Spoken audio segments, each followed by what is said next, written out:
On from Grady's Field in Xenia, Ohio. It is game number 35 as your first place Xenia Scouts take on their division rivals, the Richmond Jazz. Hello, everybody, and welcome aboard. It is Andrew Alix here. I am joined alongside Scouts Southpaw Noah Jones, who probably should have some ice on his arm, but instead he is nursing the soreness with a Chipotle burrito bowl. The Scouts picked up a win last night behind the arm of the man sitting next to me, Noah. He went 8 1/3, allowing 5 hits and no earned runs as the Scouts won on a walk-off grounder to second off the bat of Adrian Marquez that scored Jacob Chrysler. The Scouts won 1-0 in the bottom of the ninth. And tonight they send Jorge Lozano to the mound as they try to pick up their third, or their fourth it would be, win against the Richmond Jazz of the season. The Scouts have a 3-1 record against the boys from Richmond coming into tonight's game. But let's get to the starting lineups, obviously. First for the Xenia Scouts. Batting first and playing second base, it's going to be John Sharp. Chandler Atkins batting second and playing third. Jeremy Barth, he is batting third and in right field. Evan McDonald, the designated hitter, he is batting in the cleanup hole. Colt Wolf is batting fifth and playing first. Adrian Marquez batting sixth and playing center field. Jacob Chrysler is in left and batting seventh. Don Ring batting eighth and catching, and in the nine hole, your everyday shortstop, Mr. Aaron Valance. The starting pitcher for the Scouts is none other than Jorge Lozano. Lozano from Wright State University, the native of the Dominican Republic, has been very good for the Scouts all year from the bumpin'. The righty's going to come in and trying to pick up his fourth win of the season. And it looks like we're about to get ready right now. Dylan Muka steps up to the plate to face off against Lozano. It's the Jazz and the Scouts. And the umpire's fixing his belt for the anticlimactic pause here, but Dylan Muka steps to the plate. He bats from the left side. The center fielder from Southern Illinois' Carbondale, he's a .235 hitter on the year. A couple doubles, a triple, and 10 RBIs. First pitch of the ball game, and that one is taken up and away. So we are underway here. The count, a ball and no strikes here with nobody out in the top of the first. Lozano, he delivers the 1-0 pitch, and that one's drilled into right field. It's going to drop in front of Jeremy Barth, and a leadoff hit for Dylan Muka. So nobody no hits the Jazz. Yeah, that's interesting because Jorge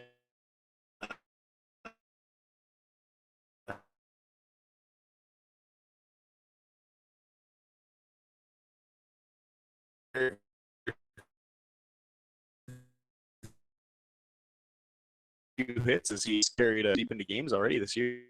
That's from the right side against the righty Lozano. First pitch to him. That one fastball finds the zone, called strike one. Lozano.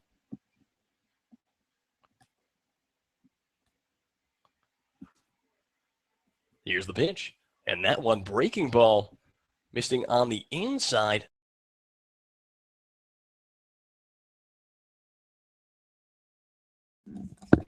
The 1-1 pitch coming now. Here it is. And Jorge delivers on the inside now, moves the count 2-1. It's the top of the first here. A runner on first. Troyer, a .257 hitter on the year. That's with 4 doubles, 8 RBIs. The pitch. That one does find the zone, evens up the count 2-2.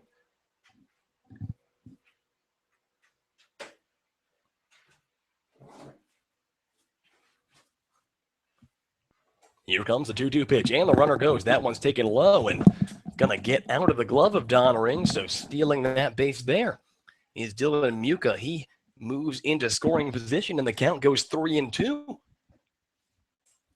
So that ball was just low in the dirt, and Don Ring just couldn't hang on to it there. So now a runner at second here with nobody out. The 3-2 pitch from Lozano, and that one on the inside, ball 4. So Sam Troyer walks, and now it's runners at first and second for Brennan Lyard. Lyard from Earlham College. He's a .285 hitter on the year. 21 RBIs. That's 8 doubles, 2 triples, and 4 home runs.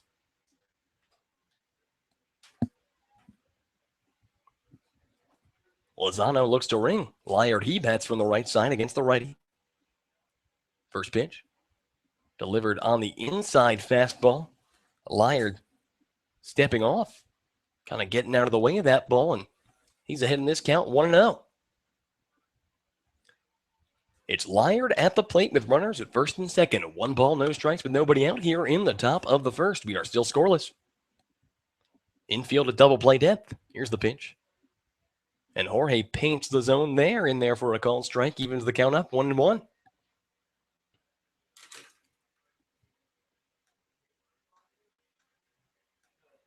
So a ball and a strike now. Here's the pitch. And breaking ball that time, inside part of the plate, a called strike 2. So Lozano back ahead in this count, a ball and 2 strikes now. We're looking to get some long-term numbers on Jorge, see if he's had any first inning trouble before. But like you said, Noah, he's had a really good starts to games. Here's the pitch, and the runner going towards third. The ball's grounded towards third. Chandler Atkins tags the runner on the baseline, and from time, double play there. How would you even say that? A 5U-3. Yeah, a 5U-3 double play on a grounder to third, and that's outs number 1 and 2 there. The runner, Sam Troyer, advancing over to second base now. Now it's Bobby Thompson at the plate with a runner in scoring position and 2 outs. Thompson, 296 on the year, 23 RBIs. First pitch delivered on the outside. Thompson from California University of Pennsylvania. That sounds like a ripoff to you. That does a little bit. So first pitch on the outside. Thompson, like we said, 296 hitter, 23 RBIs. And here's 1-0. And that one delivers up and away. So Lozano behind in the count, 2 balls, no strikes. Bobby Thompson, no relation to the Bobby Thompson who hit the shot heard around the world. Probably. 2-0 pitch coming now. And Lozano goes fastball outside part of the plate, finds the zone, a called strike, moves the count 2-1. Thompson from California University of Pennsylvania. That's one of the weird school names. I wonder if there's like a California University of Indiana. Because let me tell you, Pennsylvania, that's nothing like California. 2-1 pitch. Lozano on the outside. Falling behind in this count, 3 balls, 1 strike here with 2 down in the top of the first. The runner at second is Sam Troyer. 3-1.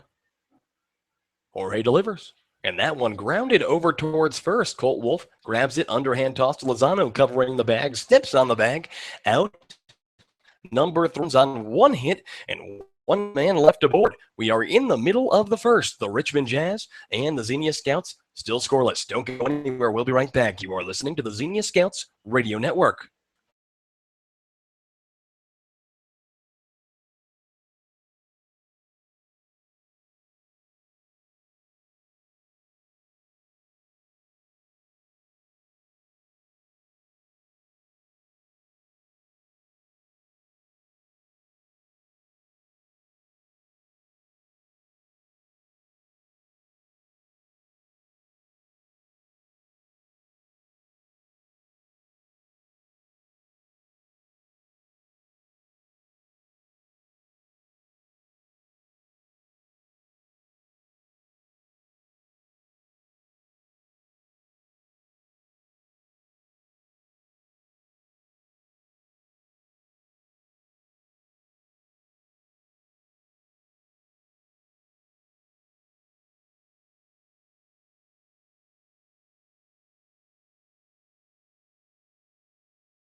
We go into the bottom of the first inning. It's Andrew Alix here alongside Noah Jones. John Sharp comes to the plate to face off against the pitcher, Joe Poirier. And the first pitch from Poirier, that one fouled right back into the screen. Poirier from Walsh University. He has a 1-1 record on the season, a 3.8. That's over 21 innings pitched. He has struck out 22, walking 12. And he gets Sharp to swing and a miss on the outside. So John behind in this count, 0-2. John, a 3-er on the year. That's with 11 RBIs, 3 doubles, 2 triples, and a couple of home runs. One of those home runs coming just a couple days ago. Here comes the 0-2 pitch. And that one taken way on the outside. Count moves 1-2. Poirier, a right-handed pitcher against John Sharp, who hits from the right side. Above Joe, he sends and delivers. And John fouling that one right back into the screen again, so staying alive is John Boy. John, of course, just finished up his redshirt freshman year at Lipscomb. Looking for a change, he's headed to Cleveland State Junior College, also in the state of Tennessee. 1 ball, 2 strikes. And John taking on the outside yet again, evens up the count 2-2. Sharp playing second base tonight, giving Kerry Holloway the day off. 2-2 pitch to him. And he takes again, low and away. So a full count now, 3 balls, 2 strikes, but nobody out here in the bottom of the first. A scoreless game between the Richmond Jazz and the Xenia Scouts. The 3-2 pitch now. And that one comes way on the inside, ball number 4. So John Sharp, he picks up his 16th walk of the season. And a great job by Sharp of working his way back into that count after falling behind 0-2. Just showing great plate discipline there, Noah. Yeah, very good. He's actually been pretty good all year long with working counts and finding good pitches to hit, and that shows that along with the 16 walks now. So now the birthday boy to the plate, Chandler Atkins. First pitch, swing and a miss there. Chandler, he turns 20 today. As he told me today, I'm an old man. And then proceeded to ask me for some candy. So, but he falls behind 0-1 in the count. Chandler, a 293 hitter on the year, 22 RBIs. Here's the pitch, and Chandler lifts that one high in the air to left, but not very deep. The left fielder, Flannery, cannot hold on to it out there, and Julian Flannery, the left fielder from Miami of Ohio, just had a can of corn grab out there, but essentially giving Chandler Atkins a birthday present there and puts him on base with the – I mean, did he get the glove on it? Yeah, he got so that's an error. That's an error. Definite error there. So Chandler Atkins is aboard with the error, and now the Scouts with runners on first and second, and nobody out here in the bottom of the first looking to try to get something going in the early going here in this game. It's going to bring Jeremy Barth to the plate. Jeremy, the right fielder from Biola University in the City of Angels, Los Angeles, California, that is. Jeremy, a 273 hitter on the year, 18 RBIs. John Sharp, big lead at second, first pitch to Barth, and he fouls that one right back into the box. Is going to roll back. The count goes 0-1. Barth coming off a day off yesterday, so he's coming back his first day off of the year, really. So he's probably a little bit refreshed now, and hopefully will be good for down the stretch for us. And don't jinx it for Ryan O'Hearn, but he is not in the lineup, and if he does not appear in this game, that'll be the first time that he doesn't play in a game. Here's the 0-1 pitch, and Barth, slow roller back towards the mound. The pitcher moves over a little bit, underhand toss to first, in time, out number 1, but Sharp advances to third, Atkins to second, so a quality at bat there, advancing the runners. And it's going to put Evan McDonald at the plate with a couple of runners in scoring position. And McDonald's, quite frankly, the guy that you would want at the plate. Evan, the designated hitter tonight, after he caught Noah last night, called a pretty fantastic game for you, as he usually does. But Evan, a 261 hitter on the year, 18 RBIs. He leads the league with 13 doubles. First pitch, and Evan rips that one into the glove of a jumping Mizuki Shumsky over at short, who then tosses over to second with Chandler Atkins off the bag. They got him on the force. A F-4 double play is going to end the Scouts' hopes here in the bottom of the first. So that's no runs on no hits and one man left aboard. We have played one. Still scoreless here between the Richmond Jazz and the Xenia Scouts. Don't go anywhere. We'll be right back. You are listening to the Xenia Scouts Radio Network.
We go into the top of the second inning, and Jorge Lozano back out to the mound. He's going to face off against Chase Hood, fouled back.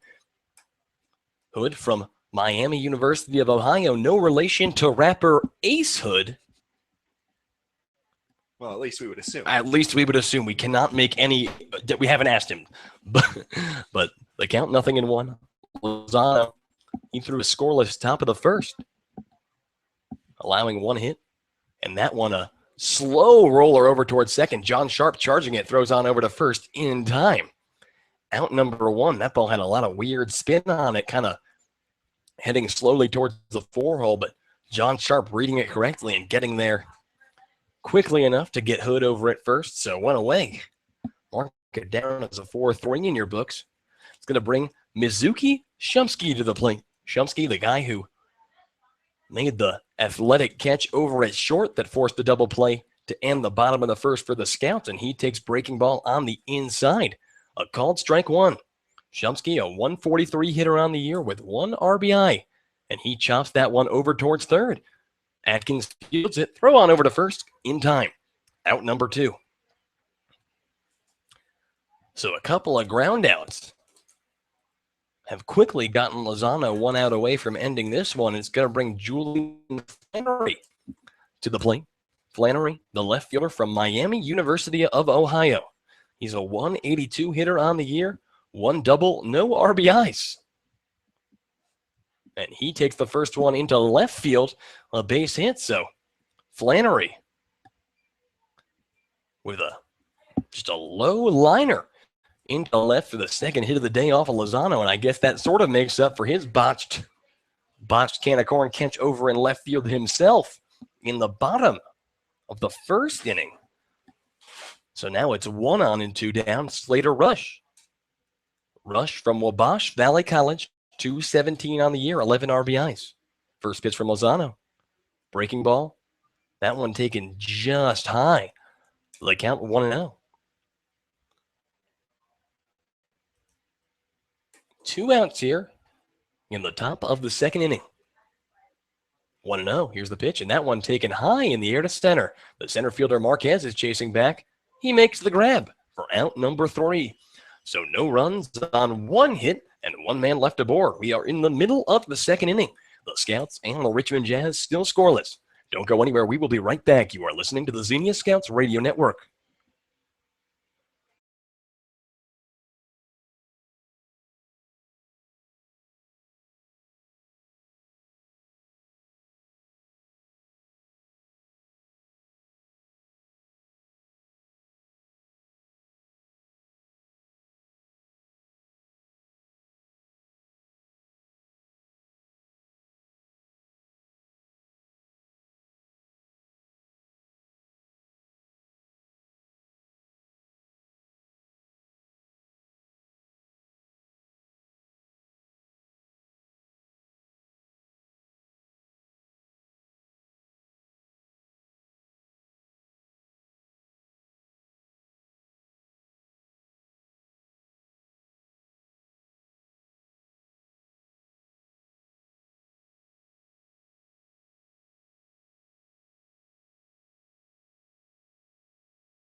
We go into the bottom of the second inning, and coming to the plate is going to be Colt Wolf. First pitch to Wolf. Slider finds the zone, a called strike one. Wolf, the first baseman tonight from Calvin College. He's a 277 hitter on the year. 8 doubles, a triple, 2 home runs, and 15 RBIs. The 0-1 pitch, check swing. Did he go? They say he did not. So Wolf holds off, takes Slider on the outside. That time evens up the count. 1 ball, 1 strike. With nobody out here in the bottom of the second, the Scouts and the Richmond Jazz still scoreless. 1-1 pitch coming here. And Wolf takes a big hack there. Waving and missing it. That one falling behind in the count, 2-1. Colt, the last time we played the Jazz, he hit the home run that ended up giving the Scouts the game. That was in the top of the 10th, but he swings and misses at the 1-2 breaking ball, and he goes down swinging for out number 1. So with Colt Wolf down, that's going to bring Adrian Marquez to the plate. Marquez with the game-winning grounder over towards second last night. He's a 244 hitter. 3 doubles, a triple, and 3 home runs. He has 9 RBIs to show for it. Marquez, the native of Rockford, Illinois. And he takes a swing at the first pitch, fouling it down the first base line. 0-1 goes the count. Adrian, Wright State University, where he plays his college baseball, same school as Jorge Lozano. Marquez just finished up his redshirt freshman year. Here's the 0-1 pitch, and Marquez swinging a miss there. Goes behind in the count, 0-2.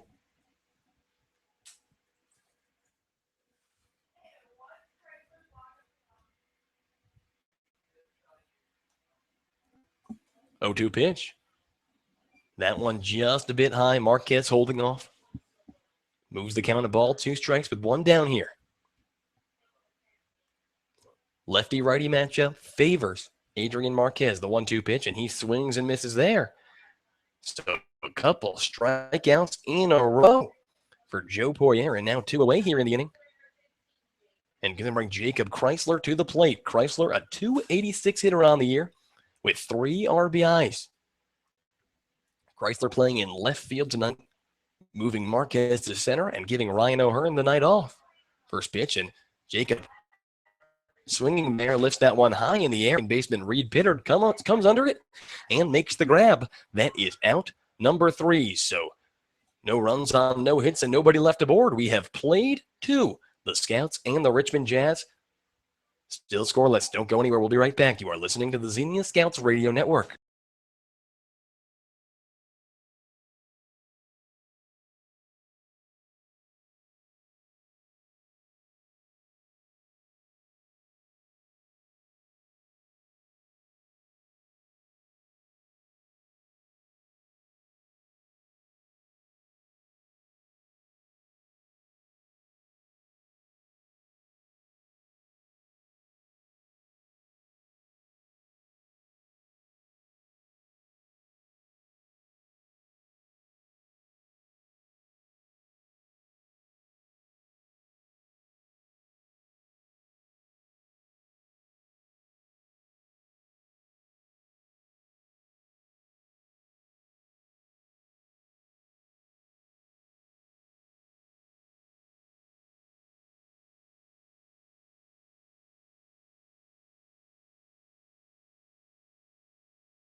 RBIs. 1-0 pitch in there for a strike, evens up the count 1-1.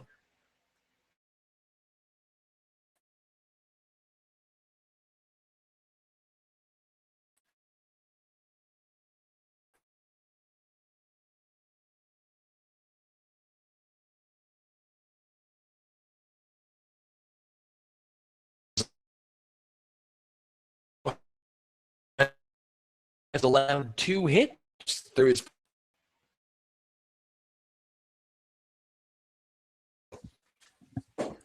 So he's out to third base in foul territory. And now it's back to the top of the Richmond Jazz order with Dylan Muka. Muka, he led off this game with a single. Ended up stealing a base, but then getting tagged by Chandler Atkins as he headed towards third. Part of that FU3 double play. So first pitch swung on and missed on the outside. Lozano went low and away there, getting Muka to chase.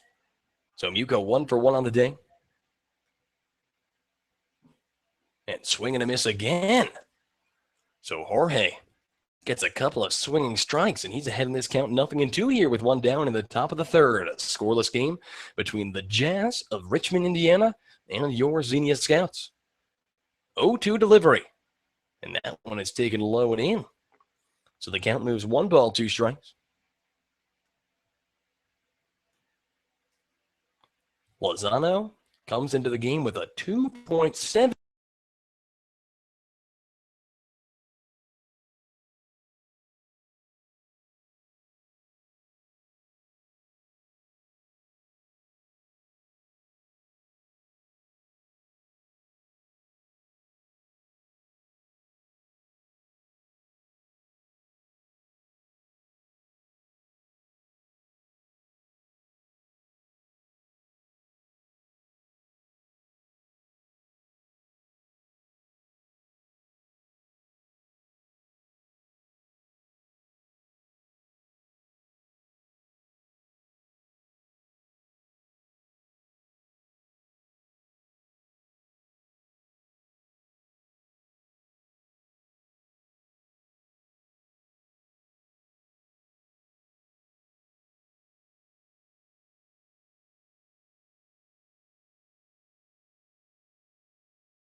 Okay, so we're back. Sorry about that. The internet here is no bueno, as they say in my home country of Japan.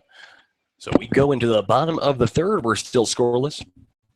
An error over at first base, allowing Sam Troyer to advance over to second, but Brennan Lyard grounded out for out number 3. So now we're going into the bottom of the third, and the scouts coming to the plate. And they are going to send Don Ring, Aaron Valance, and John Sharp at the minimum.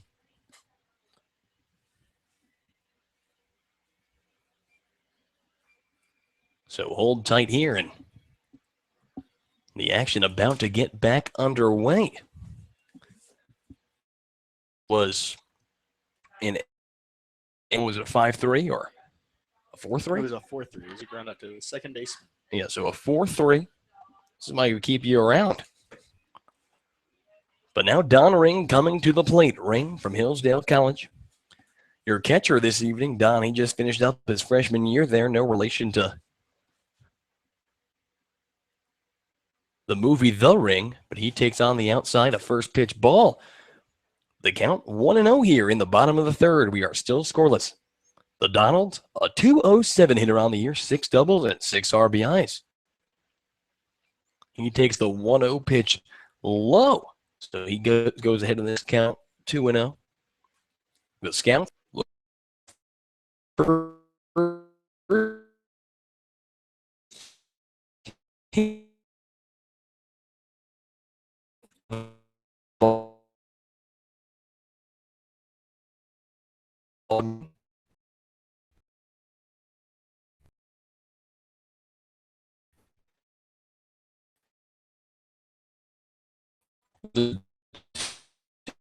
pitch, and Ring grounds that one into the pitch. And Don lifts that high in the air and foul ground. That one's going to get away from the left fielder. So 2 balls, 2 strikes, but nobody out. Don Ring, he awaits the 2-2 pitch, and here it comes. And Don lifts breaking ball. Looks like it's heading towards foul territory. The third baseman diving and makes the grab over towards the Xenia Scout bullpen. Very, very athletic play down there. Yeah, no kidding. And that was Slater Rush, the third baseman, who tracked about 25, 50 yards there and just making a very, very athletic play. And I guess that is out number 1, folks. So now with 1 away, it's going to bring Aaron Valance to the plate. Valance, 148 on the year with 6 RBIs. He fouls the first pitch right back into the screen. The count goes 0-1. We are in the bottom of the third inning. Still scoreless here. Valance, the 9-hitter. He will be followed up by John Sharp. The 0-1 pitch. And Aaron lifts that one high in the air. Coming under it, the second baseman, Reed Pinnard, makes the grab. Out number 2. So a couple of flyouts for outs number 1 and 2. And now it's back to the top of the Scouts order here with 2 down in the bottom of the third. John Sharp comes to the plate. Sharp, he walked his first time up, picking up his 16th walk of the season. But John, a very rare hitless ball game yesterday. Looking to pick up the Scouts' first hit of the game, and he takes on the inside ball 1. Yeah, John has been really fueling the Scouts' offense the past few days, and so with him not getting a hit, the Scouts didn't really get much of an offense going at all. Yeah, that's absolutely right. There have been days where John has represented almost the entirety of the offense, so a day where he's not a factor is a bad day for the Scouts. 2-0 pitch now, and John rips that one into left field, a base hit. John Sharp safe at first, and let me tell you, nobody no-hits the Scouts. So John Sharp, looking to pick up the Scouts' first hit of the game, does just that. And now with a 2-out hit, it's going to be Chandler Atkins to the plate to try to keep this rally going. Atkins, his first time up, he hit a high fly ball out to left field that the Miami of Ohio Red Hawk, Julian Flannery, just could not handle. Dropped it, and Atkins was aboard with an error. And he grounds that one into the 6 hole. The diving shortstop tries to throw over to second, and it gets past the second baseman. Atkins heading towards second, John Sharp to third. So that'll be probably ruled as an infield hit because it made the shortstop go to the ground. But Atkins and Sharp both advancing into scoring position on the error, on the throw. So now with runners at second and third, it's going to be Jeremy Barth to the plate to try to put the Scouts on the board here. And Barth, he has struggled of recent. But a guy who, up until the last 4 or 5 games had just been such a reliable presence at the plate. Well, he's has like an 0 for 20, but he's still hitting 273. For most people, that would absolutely tank their batting average. So here's the first pitch to Barth, and he takes up and away. That pitch almost got away from the catcher, Chase Hood, and that could have brought the go-ahead run to the plate. So 1-0 now. 2 outs in the bottom of the third. Sharp at third, Chandler Atkins at second. Here's the pitch, and that one fouled straight back into the screen, evens up the count, a ball and a strike. Yeah, the Scouts have been just looking for that big hit as they had plenty of base runners yesterday, a few times where they had second and third with less than 2 outs and just never really got that big hit as that's been something that they've struggled with, it seems like, all season. Yeah, hitting wasn't the problem yesterday. It was situational hitting. 1-1 pitch taken low and away, moves the count 2-1. Yeah, the Scouts had a runner on base in every inning but the 8th, I believe. Innings 1 through 7, they had at least one runner stranded on base, ended 2-1. And Jeremy, the second baseman, Reed Pittard, fields it cleanly and throws on over to first in time for out number 3. So no runs on 2 hits and 2 men left aboard. We have played 3 innings here, and the Scouts and the Richmond Jazz are still scoreless. Don't go anywhere, folks. We'll be right back. You are listening to the Xenia Scouts Radio Network.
We go into the top of the 4th inning. It's Andrew Alix and Noah Bobby Thompson to lead off things in the 4th for the Richmond Jazz up against Jorge Lozano, who has thrown 3 scoreless fames.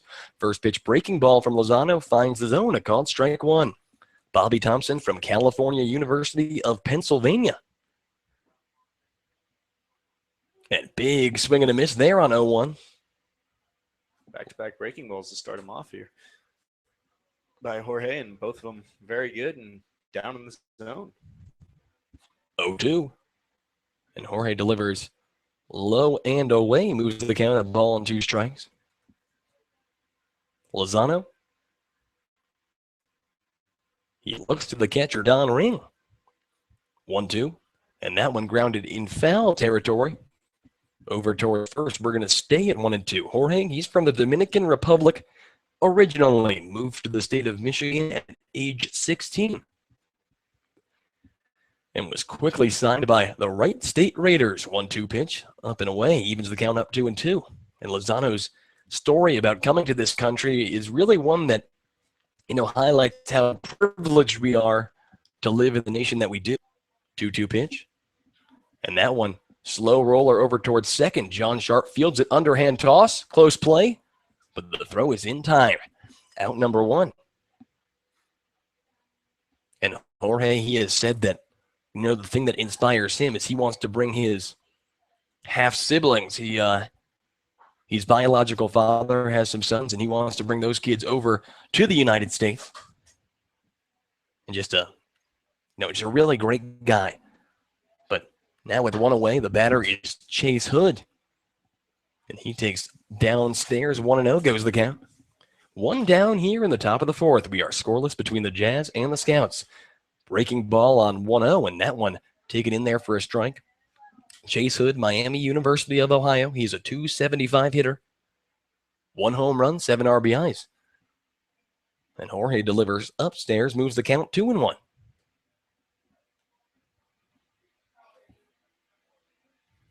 Two balls and a strike.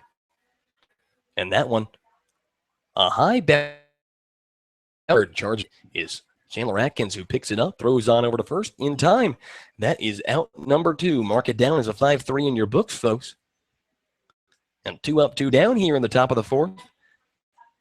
Now it's going to bring Mizuki Shumsky to the plate. Shumsky from Occidental College. Am I saying that correctly? Occidental. Same conference that Noah Jones plays in.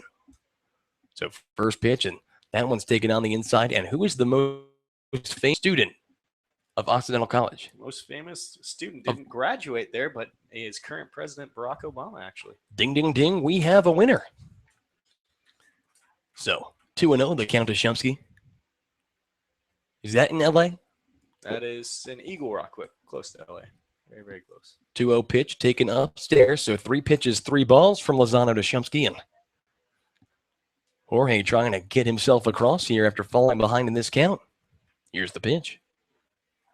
And find the zone he does. Fastball right down the pipe. Called strike 1. Moves the count. 3 balls and a strike with 2 down here in the top of the fourth. The pitch. And that one fouled off out of play. First base side. The count's going to go full. So Lozano works his way back into this count.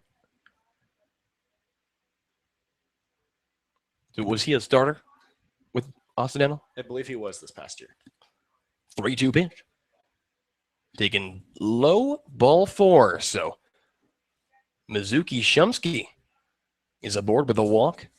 And now with 2 down and 1 on, it's going to bring Julian Flannery to the plate. Flannery, his last time up, he singled. 1 of 3 hits off Lozano so far today. Flannery from Miami of Ohio.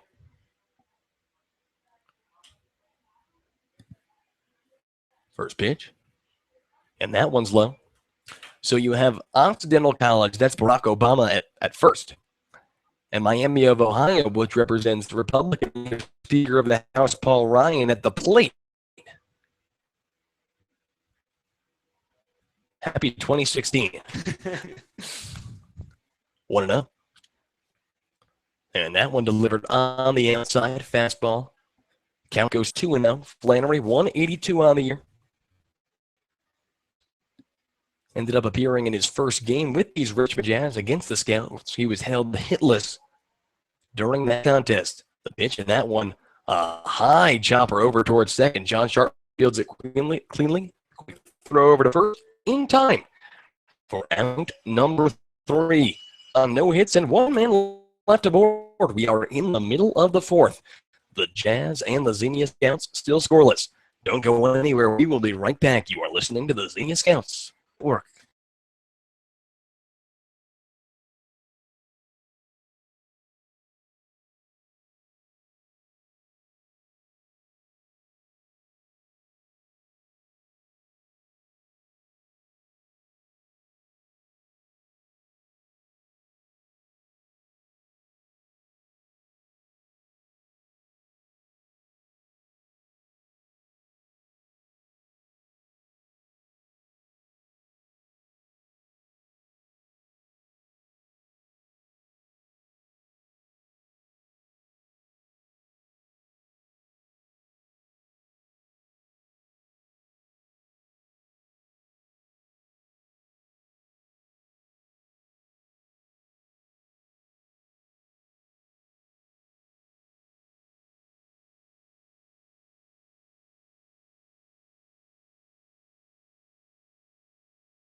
Colt Wolf to the plate.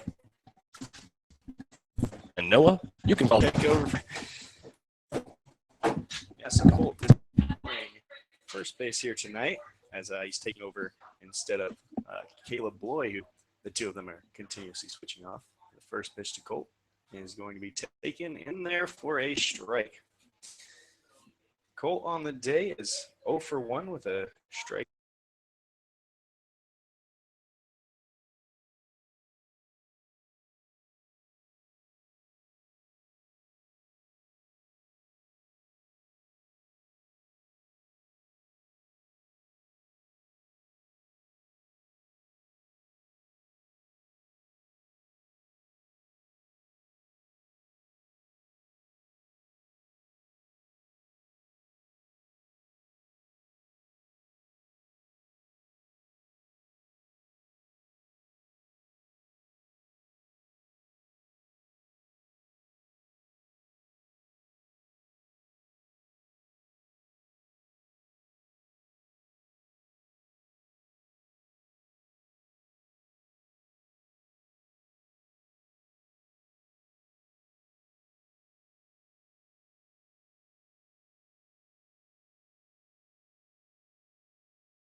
Nobody left aboard.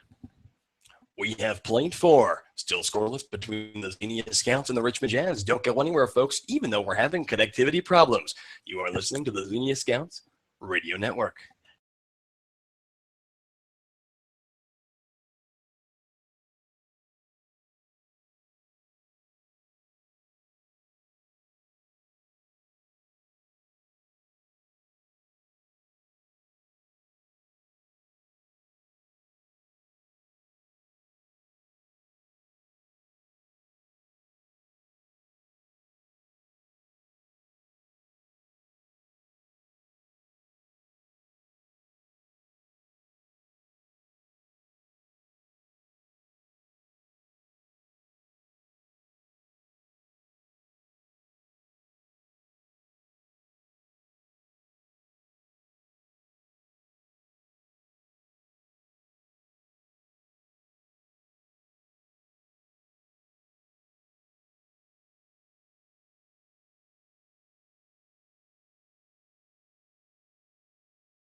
We go into the top of the 5th. We're still scoreless, and Slater rushed to the plate to face off against Jorge Lozano, who is going into his 5th inning of work. Lozano goes fastball on the inside. First pitch fouled off towards the first base side.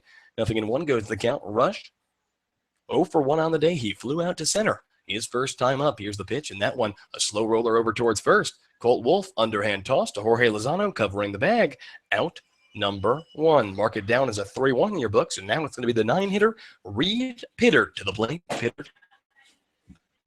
0 for 1 on the day. He's a 263 hitter on the year. That's with a couple of doubles and 7 RBIs.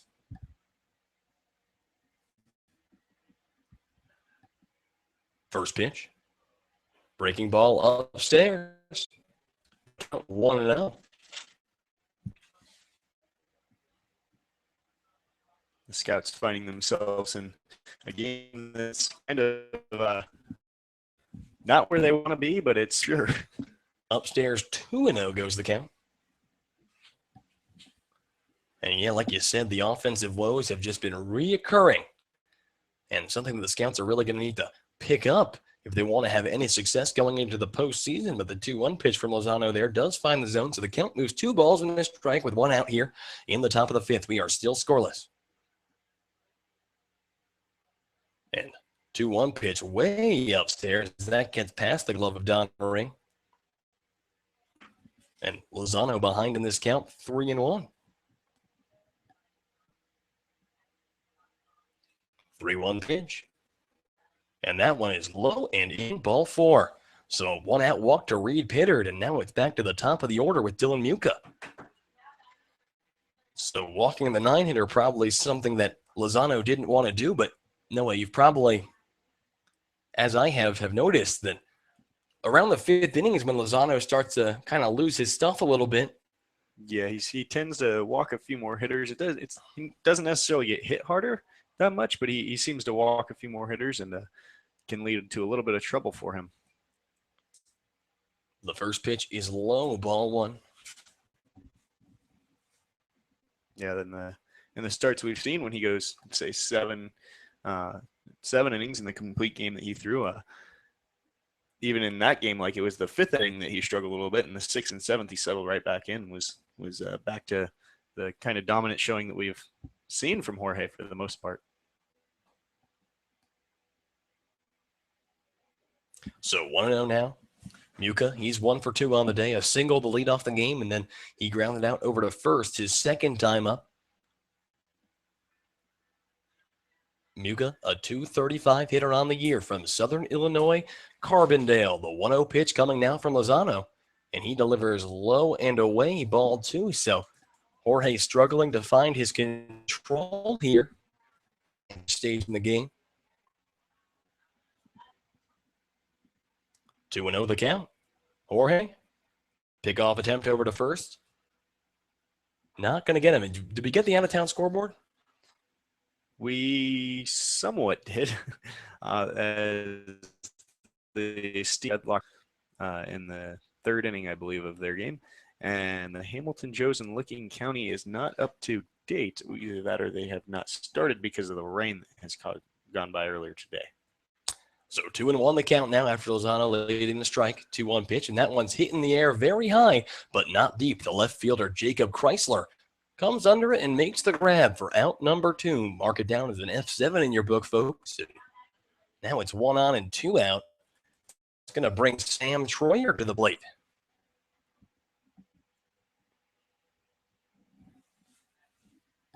So Troyer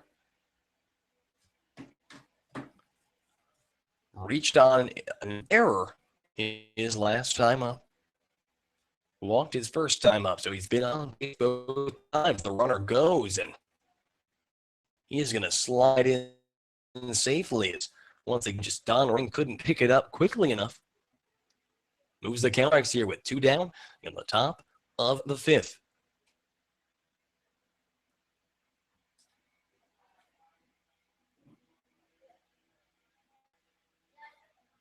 Yeah, really good jump there. Didn't really give Don much of a chance to be able to throw him out at all.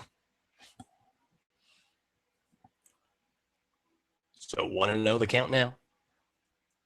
Big lead over at second for Reed Pittard, but then Lozano looks back to him and he pulls off. Pittard taking a big lead again, maybe going to go for third. Here's the pitch, and Lozano finds the zone there on 1-0, evens up the count, a ball and a strike. Jorge, he has allowed 3 hits on the day. No runs to show for it thus far, but has himself in a jam with a runner in scoring position and 2 outs here in the top of the 5th. The 1-1 pitch, and that one's laced into center field, but chasing over is Adrian Marquez. He comes under it and makes the grab for out number 3. So no runs on no hits and one man left aboard. We are in the middle of the fifth. The Scouts and the Richmond Jazz are still scoreless. Don't go anywhere. We'll be right back. You are listening to the Xenia Scouts Radio Network.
We go into the bottom of the fifth inning, still scoreless, and Jacob Chrysler's in to lead things off. First pitch to Chrysler. He lays down bunt right down the third base line, but it's going to go foul.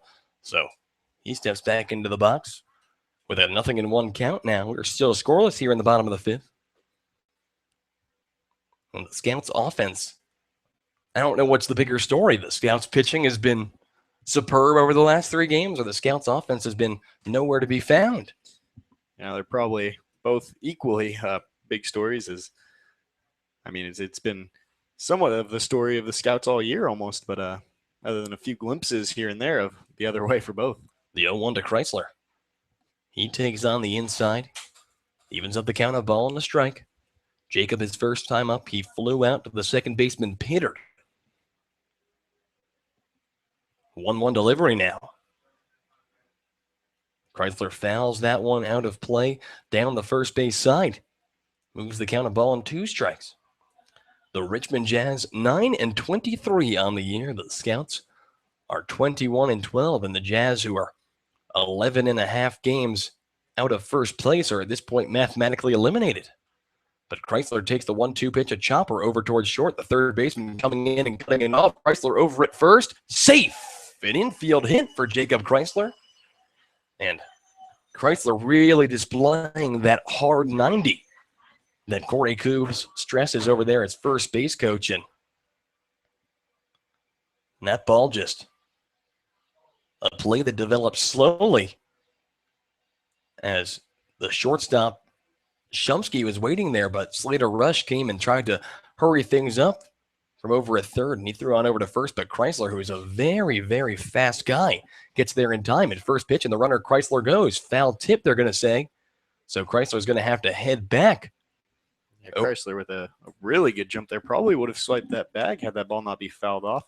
But it's a hit-and-run attempt, as it seemed like, and just went foul, unfortunately, for the Scouts there. The batter at the plate is Donald Ring. Ring, his first time up.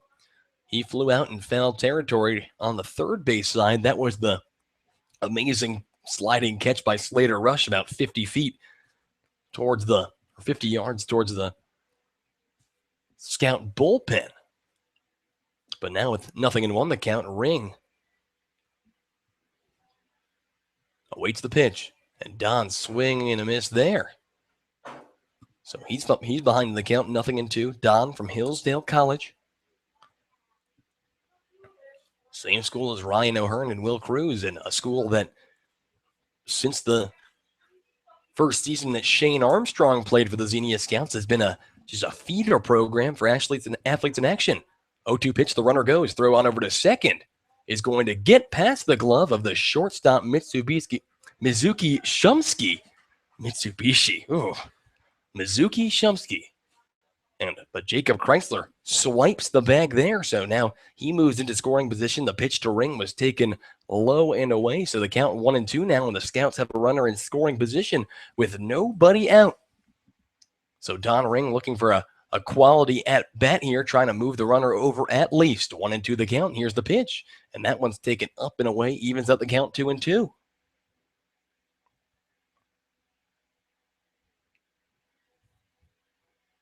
Chrysler taking a big lead over at second on that last pitch, trying to use his speed to his advantage. He did score the game-winning run last night. And Ring fouls that pitch right back over him. Count's going to stay at 2-2. Runner at second with nobody out here in the bottom of the fifth. The Scouts trying to put themselves on the scoreboard, which has been hard to do of late. We are still scoreless between the Jazz and the Scouts. Yeah, this is another prime spot where the Scouts have an opportunity to score, but it seems like even when they've had some really, really great opportunities, they just haven't been able to cash in yet. 2-2 pitches hit over towards second. Second baseman throws over to first in time for out number one. Jacob Chrysler advancing to third on that one. So Don Ring does his job and advances the runner. And now it's going to be Aaron Valance to the plate with John Sharp to follow. And those two responsible for bringing Jacob Chrysler home. Yeah, here at the infield playing back, as much as just a ground ball up the middle, the second baseman of the shortstop could plate this run and allow the Scouts to take a lead here. So Valance to the plate. He flew out to second his first time up. First pitch, he lays down bunt right back towards the mound. Jacob Chrysler holding off. Throw over to first is going to get past the first baseman, and Chrysler comes in to score. Valance is rounding first and heading towards second, and he's going to go for third. The throw to third will be not in time. A bunt gets Aaron Valance and the first run on the board. And you see something new in baseball every day, folks. And the Scouts take a 1-0 lead. So how about that? It kind of doesn't matter how you do it as long as you get it done. And the bunt from Aaron Valance, he took advantage of his wheels there, and with a little bit of help from some errors in the field by the Richmond Jazz team, but also a great job by Jacob Chrysler kind of going 3 steps in down the third baseline. And as the pitcher was looking to go home to try to get him, saw he wasn't going anywhere, and then rushes the throw over to first to try to get Valance, and it was just a terrible throw. Gets way past the glove of the first baseman and allows Valance to go all the way to third. Chrysler comes in to score, and that is how we got here. So now with Aaron Valance at third and 1 out, it's John Sharp to the plate. First pitch to Sharp was low, and he fouls the 1-0 pitch down the first base line. Evens the count up 1-1. 1-1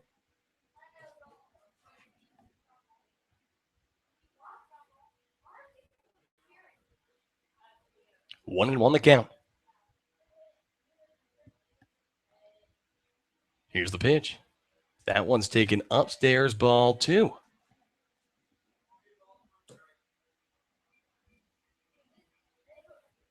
John Sharp, 1 for 1 on the day. He walked back in the first, a single in the third, trying to extend the Scout lead. The 2-1 pitch, and that one plunks Sharp on the lower back, and he heads over to first.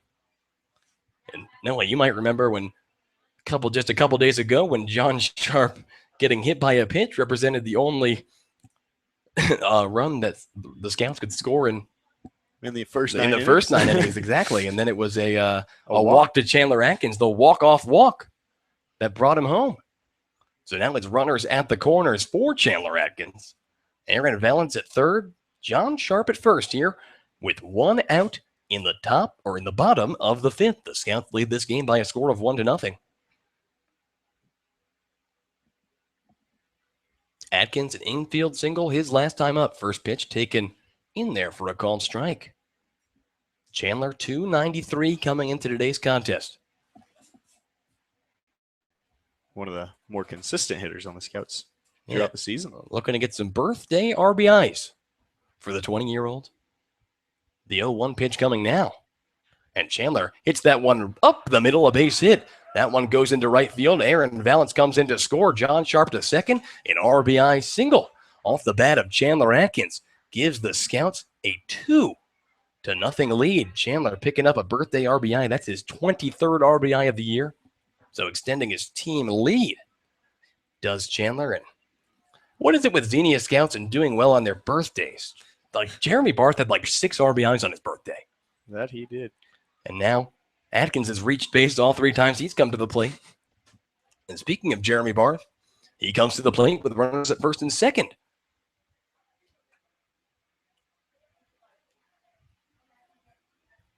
First pitch taken low and away.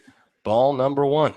Yeah, an interesting part of that play actually was the fact of John Sharp with a little bit of fancy moves over there. He almost got hit by the ball, in which would have been a dead ball, and the runner was ruled out, but instead able to make a little bit of footwork and really go through and not hit him. 1-0. That pitch finds the zone. Evens up the count. 1 ball, 1 strike here. In the bottom of the 5th inning, the Scouts trailing by a score of 2-0.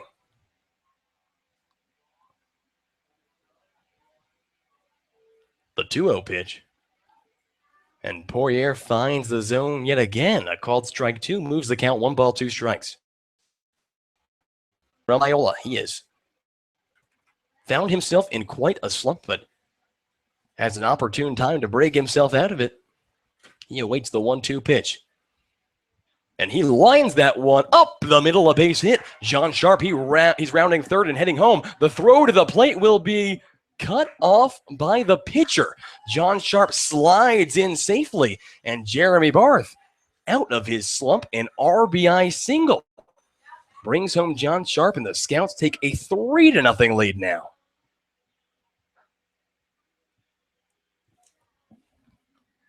So the situational hitting, a vast improvement from what you got yesterday as the pitcher, and now the Scouts with a 3-0 lead.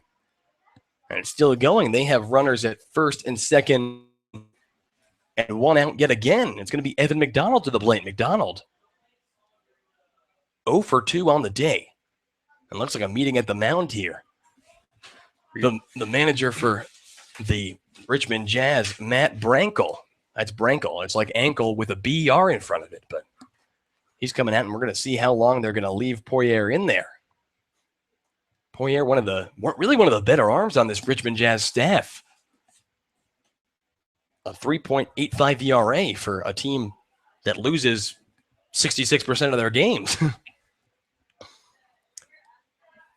But they're going to leave him in. They're going to keep their guy in there. And now Evan McDonald to the plate in a big RBI situation himself. Chandler Atkins is at second. Jeremy Barth at first here with 1 out in the bottom of the 5th. The Scouts leading by a score of 3-0. Righty-righty matchup. First pitch to McDonald. And that ball very inside, but the home plate umpire calls that one a called strike. Nothing. That ball was almost in his batter's box. Yeah, really. So 0-1 the count with 1 down. McDonald, he awaits. The pitch. And Evan fouls that one hard out of play on the first base side. The count now 0-2. The Scouts in first place.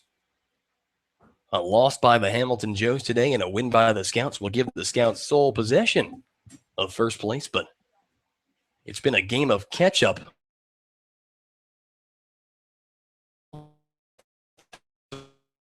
Throughout. Going back, the left fielder at the track, the wall, and that ball is gone. A 3-run home run off the bat of Evan McDonald. And the Scouts now take a lead of 3-0, or of 6-0. Evan McDonald has supersized this lead. And that was just an absolute blast, Noah. I almost hit the scoreboard. Talk about a happy meal. Talk about a happy meal. And Evan behind in the count, 0-2. Looks like he was just waiting for that pitch, and he just teed off. So the Scouts now leading 6-0. And this is the offensive inning that this team has been waiting about a week and a half for. So now McDonald, that was his 2nd home run of the season. The bases are cleared now, and Colt Wolf to the plate. Wolf swinging bunt down the first base line. Pitcher covers, underhands it over to first in time. Out number 2. Mark it down as a 1-3. The Scouts, the bats have awoken. Retweet if you cried. Retweet if you cried. But another power threat to the plate now with Adrian Marquez. He will be the 9th Xenia Scout to the plate. They have batted around. Jacob Chrysler, the infield hit that started it all off, and then Don Ring. Then Chrysler steals the base. He goes over to third. Aaron Valance on with the bunt. As Marquez takes first pitch on the outside. Then John Sharp was hit by a pitch. Atkins RBI single, Barth RBI single, and then a 3-run home run by Evan McDonald. And that pitch is hit down the first base line under the legs of the first baseman, Bill Buckner style. Marquez rounding first. He's headed for second. The throw to second will be not in time. So that was literally the Bill Buckner play right there. Just under the legs of the first baseman. And we are aboard, and now it's Jacob Chrysler to the plate for the second time this inning. He bats with a runner in scoring position and 2 outs now. Quite the inning for the Xenia Scouts. So Chrysler, 1 for 2 on the day. First pitch, the throw to third is going to be not nearly in time to get Adrian Marquez, so he swipes the bag there. And now the 7th run of this ball game, just 90 feet away. It seems like just a couple minutes ago we were saying the go-ahead run in this ball game is 90 feet away, and it was the same guy. a little more comfortable with the first run of the game at the plate for the second time in the inning, but swing and a miss there. Chrysler behind in this count, no balls, 2 strikes, but 2 outs here in the bottom of the 5th. 6-0, the score in favor of your Xenia Scouts. Yeah, and it seems like the sun's coming out just as the Xenia Scouts bats are coming out as well. Here comes the sun. 0-2 pitch. Chrysler takes low. That one gets away from the catcher, Chase Hood, but not too far. Chrysler holding up the big stop sign over towards first, and the count moves a ball and 2 strikes now with 2 down. Chrysler from Mount Vernon, Nazarene.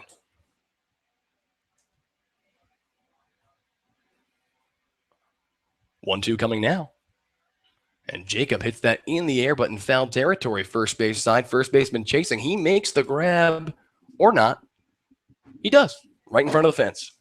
So that is out number 3. So the Scouts with 6 runs on 5 hits. And a couple of errors. A couple of errors and 1 man left aboard. We have played 5 innings, and your Xenia Scouts the Richmond Jets of 6-0. Don't go anywhere, folks. We'll be right back. You are listening to the Xenia Scouts Radio Network.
We go into the top of the 6th inning. Jorge Lozano back out to pitch for his 6th inning of work, and the Scouts leading the Richmond Jazz by a score of 6-0. Brennan Laird to the plate, and he takes on the inside ball number 1.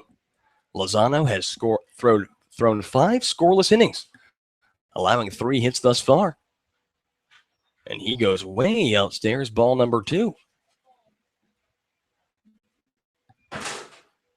Lozano from Wright State, of course. He's pitching to Laird, who's 0 for 2 on the day. Grounded into a double play his first time up, a regular ground out his second time up, but he takes the 2-0 pitch very high in the air. A major league fly ball to center field, but coming under it, the center fielder Marquez, he makes the grab, and that right there is out number 1. So that brings Bobby Thompson to the plate. Thompson from California University of Pennsylvania. It's a mouthful. Thompson on the day. 0 for 2, a ground out to first and a ground out to second. First pitch. And that one taken downstairs, ball number 1. The count goes 1-0 now. Thompson, 296 on the year. Here's the pitch. And that one taken just off the plate. Count now 2-0. 2-0 pitch. And that one upstairs. As Andrew is going to step away to take care of some business, so I'll take back over for you. So Bobby Thompson, 0 for 2 on the day with a pair of groundouts, and he takes the 3-0 pitch. It's going to be a fastball down the middle for a strike. So that's going to move the count to 3 balls and 1 strike with 1 out here in the top of the 6th. Jorge with the pitch, and that ball is hit a mile, but that's going to be foul. Right on top of the batting cages down the first base line there. That ball is just pulled foul and out of play. So that moves the count to 3 balls and 2 strikes here with 1 out in the 6th inning. Bobby Thompson of California University of Pennsylvania.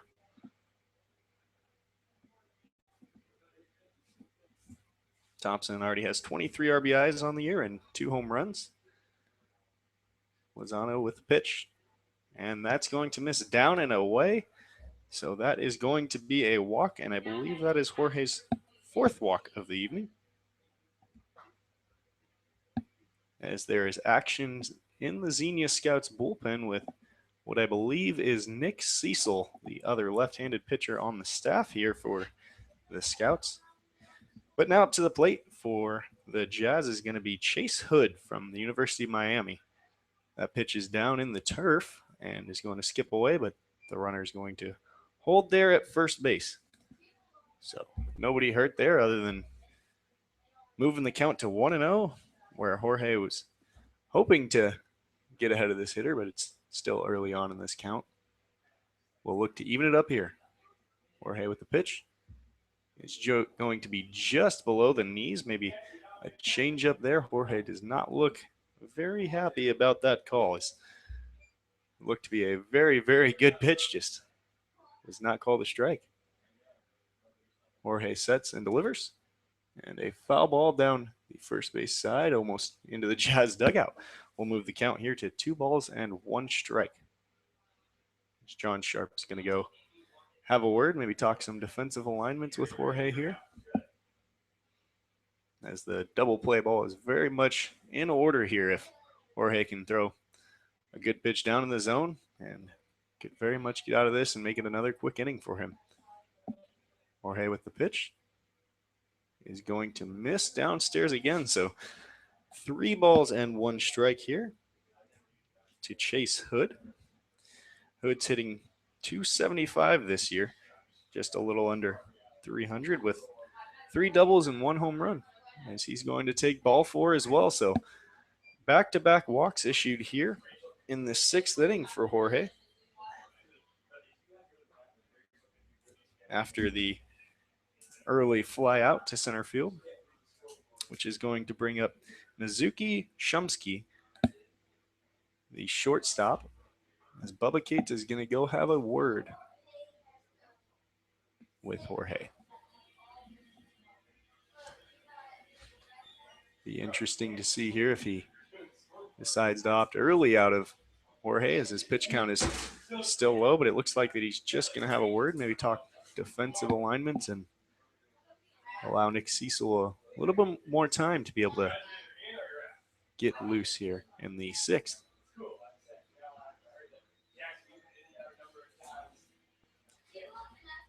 So Shumsky, who is going to be hitting for the Jazz here as Bubba Cates makes his return back to the dugout, and the infielders going back to their respective positions. Shimsky is hitting 143 this year in the Great Lakes League with just one RBI here. He steps into the box, so right-handed pitcher will favor Jorge on the mound. Jorge steps off and looks the runner back to second as Andrew Alix steps back into the announcer's box, taking care of some business. It's always an interesting day. So that pitch gets past the glove. Well, it doesn't get past it, but it kind of bounces off the glove of Don Ring and goes all the way to the runners, advancing to second and third respectively. And now Lozano, in the biggest jam he's found himself in all day, which at least he has a 6-run cushion to work with. But after that meeting at the mound and Lozano struggling for better or worse to find the zone, a couple of walks and a wild pinch, putting 2 runners in scoring position as that ball fouled straight back by Shumsky. Evens the count up 1-1. Shumsky, the Occidental College guy, 0 for 1 on the day with a walk. John Sharp and Valance playing double play depth on the middle infield. Here's the pitch, and that one lifted high in the air towards center. Chasing back is Adrian Marquez, and he makes the grab. The runner from third, tagging and heading home, and he's going to get there standing. So a sac fly off the bat of Mizuki Shumsky brings the first run home of the day for the Richmond Jazz. And walks really coming back to hunt Jorge is. And no hits in the inning, just the pair of walks and the wild pitch that have caused that run to score. Brings it back to your point that you had just a minute ago that, Lozano doesn't necessarily get hit harder as the game goes on. It's just control becomes more and more of an issue. But now it's a runner at second and 2 outs for Julian Flannery. Flannery, 1 for 2 on the day. He hacks at the first pitch, a fouled ball. First base side, nothing, and 1 the count. Flannery, the left fielder from Miami University of Ohio. 182 on the year.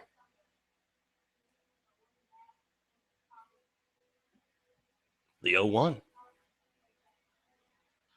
And that one's hit high in the air towards third base. In foul territory, Chandler Atkins goes over and makes the grab. And that's going to end the top of the 6th inning. 1 run on no hits and 1 man left aboard. We are in the middle of the 6th, and the Scouts lead the Richmond Jazz by a score of 6-1. Don't go anywhere. We will be right back. You are listening to the Xenia Scouts Radio Network.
in 3, 2-1. We are back on, and in the bottom of the 6th inning, the Scouts leading by a score of 6-1. It's Don Ring to the plate to lead things off, and Don, he is 0 for 2 on the day.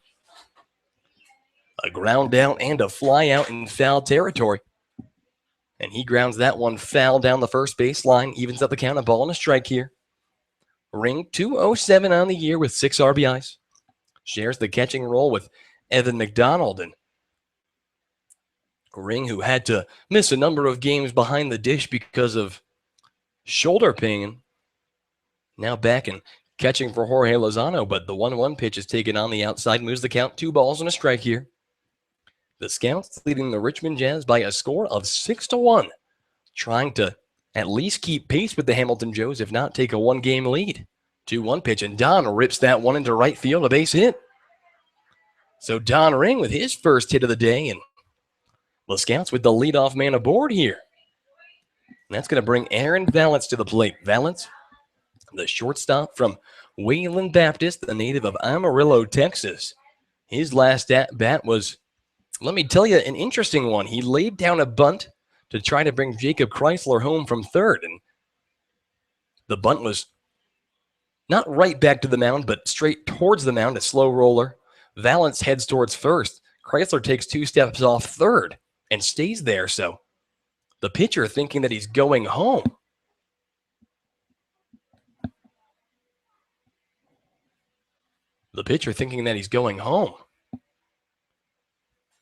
But sees Chrysler not go. Then throws over to first to try to get the quick Valance, but goes way over the head of Valance. Valance ended up going to third on the error, and he lays down a bunt right away yet again. That one a slow roller down the third base line. The catcher throws down over to first, scooped up on 1 bounce by the first baseman, Brennan Lyard. So in time, but the sacrifice bunt complete gets Don Ring into scoring position, and now with 1 out, it's back to the top of the order with John Sharp. Sharp, he is 1 for 1 on the day. He has reached base all 3 times, and he's doing it in all kinds of ways: a walk, a single, and a hit by pitch.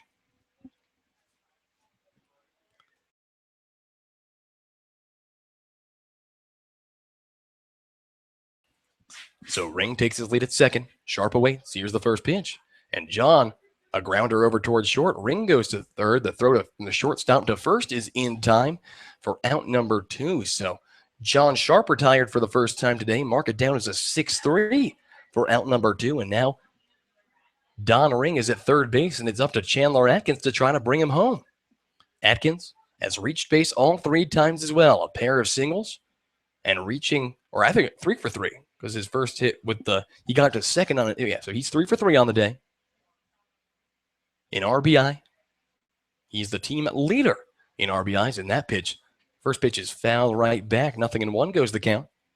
Here with 2 down in the bottom of the 6th, the Scouts lead the Richmond Jazz by a score of 6-1. The sun has emerged here at Grady's Field in Xenia. The 0-1. And Atkins fouls that one down the first base line. He's behind in the count, 0-2. Looks like some action going in the Scout bullpen. And did you catch who that is? I believe it's Nick Cecil. Nick Cecil. The righty. Psych, he's a lefty. 0-2. Here's the pitch. And that one taken up and away. Moves the count, a ball and 2 strikes here. Atkins, the native of Knoxville, Tennessee. Him and John Sharp were having like a party to Rocky Top by the Osborne brothers. 1-2, and that one, a grounder over towards second. The second baseman, Reed Pittard, fields it cleanly and throws on over to first in time for out number 3. No runs on 1 hit and 1 man left. We have played 6th. The Scouts lead the Jazz by a score of 6-1. Don't go anywhere. We will be right back. You are listening to the Xenia Scouts Radio Network.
We go into the top of the 7th inning and a new pitcher in for the Scouts. That is Nick Cecil, the southpaw from Sinclair Community College.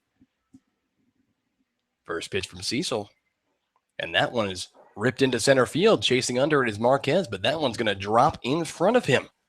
So Slater Rush is aboard with a leadoff single. So both Nick Cecil and Jorge Lozano giving up hits on the first pitch that they threw. And now it's 1 on and nobody out. And that's going to bring Reed Pittard to the plate. It looks like some action already going in the Scouts bullpen. I believe it is Will Cruz, it looks like. Is he hot? I believe so. First pitch from Cecil. Fastball finds the inside part of the plate, a called strike. Cecil has had trouble with control at various points throughout the season, but when he has his stuff, he has very, very good stuff. 0-1. That one up and in. Evens the count up, a ball and a strike. Cecil, who played his home games with Sinclair Community College at this very field. Sinclair calls Grady's Field home. Sinclair, a team that made it all the way to the JUCO World Series. And Cecil loses control of that one, goes way high, up and in. Wild pitch allows Slater Rush to advance from first to second, and now a runner in scoring position with nobody out. The Scouts leading this game by a score of 6-1. Yeah, the issue that Cecil has ran into this season has been just the control issues. He's walked quite a few guys. He hasn't necessarily been hit very hard, as his stuff has been pretty good when it's in the zone. It's just not necessarily always in the zone. 2-1. Cecil delivers just high. And now Reed Pittard, the 9-hitter, ahead in this count, 3 balls and a strike.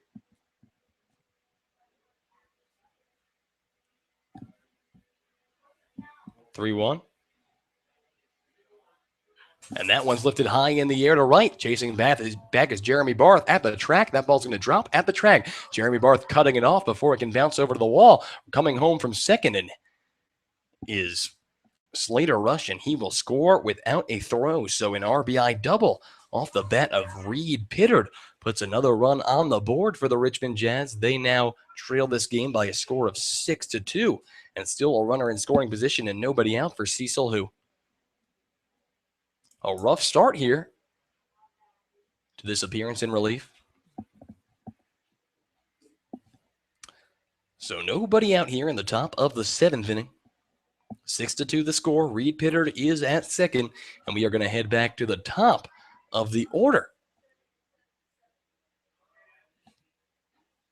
And that pitch taken upstairs, ball number 1.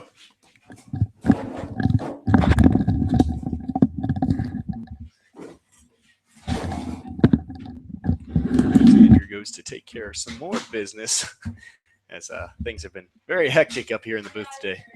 Big Cecil delivers a breaking ball on the outside, on the outer half, which will be called for a strike here.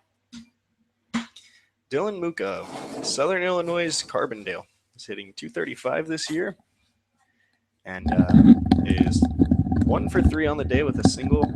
First pitch off of Jorge Lozano in the first inning was his only single of the day, and had a ground ball to the first baseman, a fly ball to left field. So sprayed the ball over the park, just 1 for 3 day to show for it. So and Muka in the leadoff role, batting at just a .235 mark.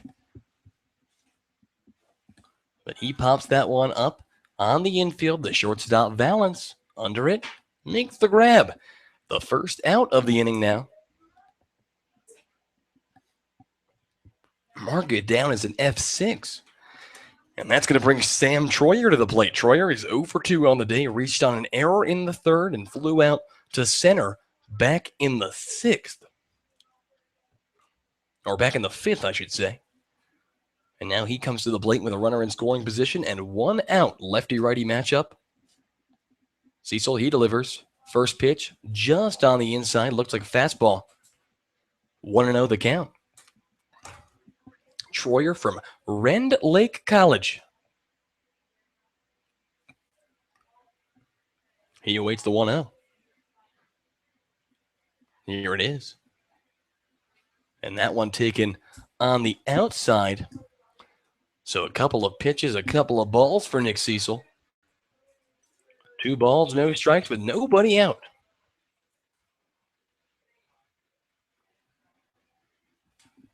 Outfield is in.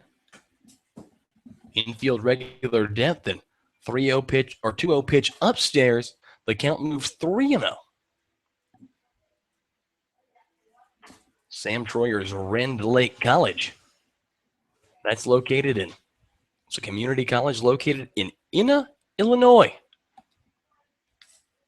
The 3-0 get me across pitch from Cecil does so successfully. So he moves back into this count, 3 balls and a strike. The 3-1.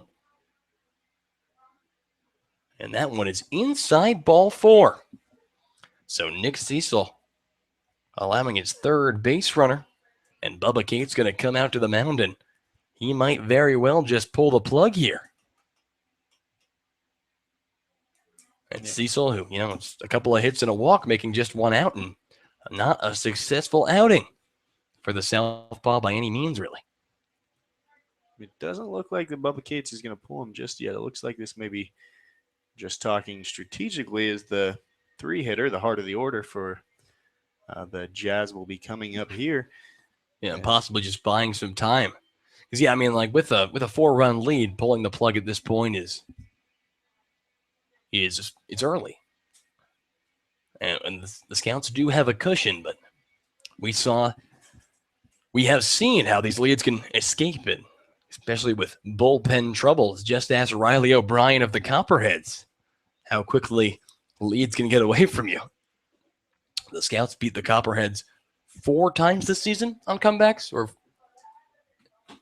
but it was all 4 times we're in late inning comebacks to the bullpen. Not one time that we faced the Copperheads did we start with the lead. Did we have the lead when the starters were pulled? So 1-0 the count. Cecil delivering low. Brennan Lyard the batter. Lyard 0 for 3 on the day. A .285 hitter on the year, however, with 4 home runs and 21 RBIs. A home run here would make this just a 1-run ball game. And Cecil delivers low and in again, so he's behind in this count 2-0. Lyard from Earlham College. Bobby Thompson, the cleanup hitter, awaits on deck.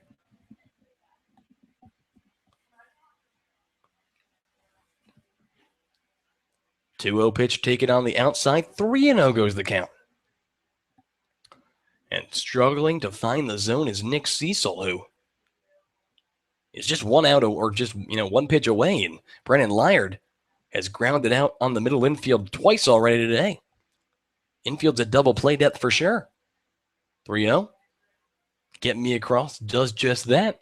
Finds the zone. The count moves 3-1. The Scouts lead this game by a score of 6-2 here in the top of the 7th, but it's runners at first and second with 1 out. The count 3 balls and a strike. Cecil, he sets and delivers. And that one finds the outside part of the zone. A good pitch there by Cecil. Just finding the zone, and the count now goes full. 3 balls with 2 strikes. Yeah, that one really just painting the outside part of the plate. Is the hitter thought that could have been possibly ball 4, but we've seen a few of those pitches go as strikes for both ways now. 3-2. Here it comes. The runners go, and that one lifted in the air to right. Jeremy Barth comes under it, makes the grab, the throw to second to try to get the lead runner off. Is not going to get there in time as he scurries back, but Cecil makes a very important out number 2. Mark it down as an F9. And now it's going to bring Bobby Thompson to the plate.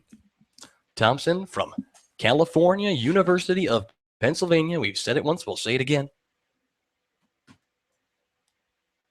It's a public school located in California, Pennsylvania.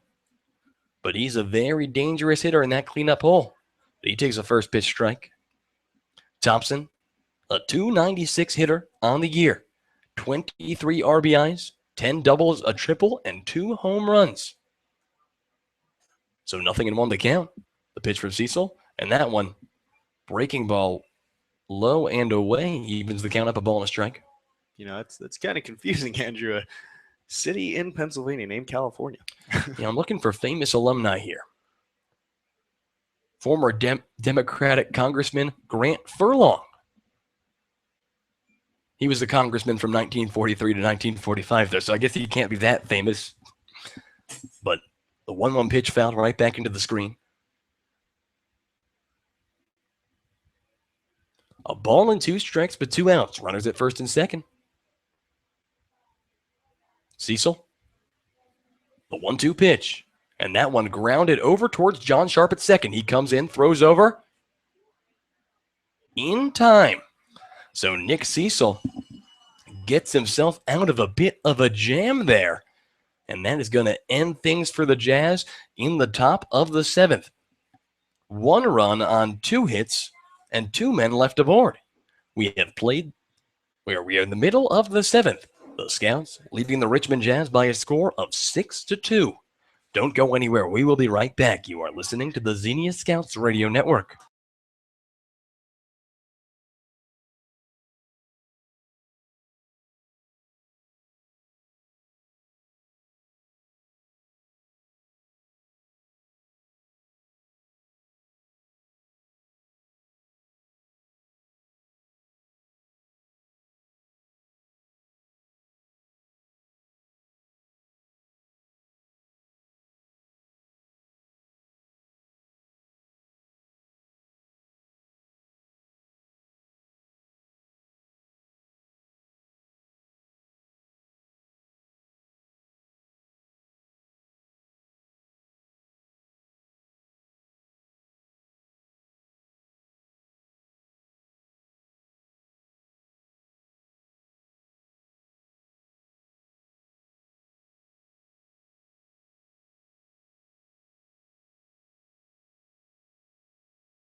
We go into the bottom of the 7th inning, and a new pitcher in for the Richmond Jazz. That is Joseph Warman. Warman, the righty from Hamilton, Ohio. He plays college ball at Chattanooga State Tech, and he has an 8.71 ERA on the season, over 10 1/3. He has struck out 5, walking 9. First pitch in there for a strike. Jeremy Barth showing bunt but pulling back. The Scouts lead this game by a score of 6-2. In the bottom of the 7th, the 0-1 pitch, and Jeremy fouls that one out of play on the third base side. Barth, his last time up, an RBI single that broke him out of his biggest slump of the season. He awaits 0-2 now. Here it comes. And Jeremy fouling that one out of play on the third base side again. So staying alive. The Scouts with the 6th spot in the bottom of the 5th. 0-2. And Jeremy fouls that one straight back yet again. Yeah, a quick update on the out-of-town scoreboard as the Joes and Licking County game has gotten underway. It's 0-0 in the 2nd. The Steam and the Copperheads are knotted up at 1 in the bottom of the 5th. So both of those games very important to the Scouts. 0-2, and that one's taken on the outside. And who'd you say the Joes were playing? The Joes are playing Licking County. Oh, wow. So that's huge either way. 1-2 now. And Barth takes low and in, evens up the count, 2-2. Jeremy, 273 on the year, 18 RBIs. a guy who the Scouts hope can make an appearance at the All-Star game at Prasco Park this upcoming Tuesday. Here's the pitch. And Jeremy, a grounder over towards first. The first baseman playing back beats Jeremy to the bag. It was very, very close. I don't even know if that was actually the right call. Yeah, very interesting decision with the first baseman taking that on his own. Is he kind of hesitated and waited for the pitcher to go over there and then finally decided to take it himself. But it seemed like that maybe a flip to the pitcher would have been quicker, but definitely made it interesting. So now Evan McDonald comes to the plate. McDonald, his last time up, he hit a 3-run home run to pick up RBIs 19, 20, and 21 on the year. That was his second bomb of the year, and he takes a big hack on the first swing. The cloud cover, just a beautiful, beautiful night here, and we wish that our Wi-Fi was working better so we could get you a better picture. But really and truly, just let's see what I can do. See if we can move it up. Yeah, it's not that good either way. But after the foul ball, McDonald takes low and away, evens up the count. 1 ball, 1 strike with 1 out here in the bottom of the 7th. The Scouts leading by a score of 6-2. McDonald, designated hitter today. The 1-1 pitch. And he rips that one, but foul on the left field line. And Evan, if nothing else, has been the king of just hard hit balls down the left field line. And that's how he has 13 doubles on the year, which is the league lead. The 1-2 pitch now. Evan takes low and away, evens at the count 2-2. The Scouts and Hamilton are tied at first. They are 2.5 games above Licking County and Cincinnati. And Evan rips that one into left center field, a base hit. Evan's rounding first, and he's going to try to go for second. It's going to be a close play there. Evan sliding into second, but he is tagged out after trying to go around the second baseman there. And yeah, no, he just tried to overextend a single into a double there. And I guess when you're the doubles leader, that's a seemingly pretty sound logic, but didn't work there. He was dead in the water. Yeah, it looked like off the bat that it definitely was in the right place and to be able to be another one of his doubles, but just didn't seem to take a role that he would have wanted and was cut off quickly and was able to make a good throw to put him out. Still, they'll give him the hit there, but it's out number 2. And now with 2 away, it's going to bring Colt Wolf to the plate. Wolf is 0 for 3 on the day, a couple of strikeouts and a ground out back to the mound. And he hits that one high in the air towards left, going back at the track, the wall, and that one is gone. Colt Wolf absolutely crushes that ball over the left field fence, his 3rd home run of the year, and wow. He hit that one like he was using a metal bat and a tennis ball. I mean, absolutely crushed that one. There was absolutely no doubt about that one. That was easily 30 to 40 feet over the fence, almost into the trees. Yeah, no, he might have cleared the hill over there in left field. So that's Wolf's 3rd home run of the year, and that extends the Scout lead to 7-2. I will tell you what, he did not miss that pitch. So now Adrian Marquez to the plate. He fouls the first pitch back. Mark it as an RBI.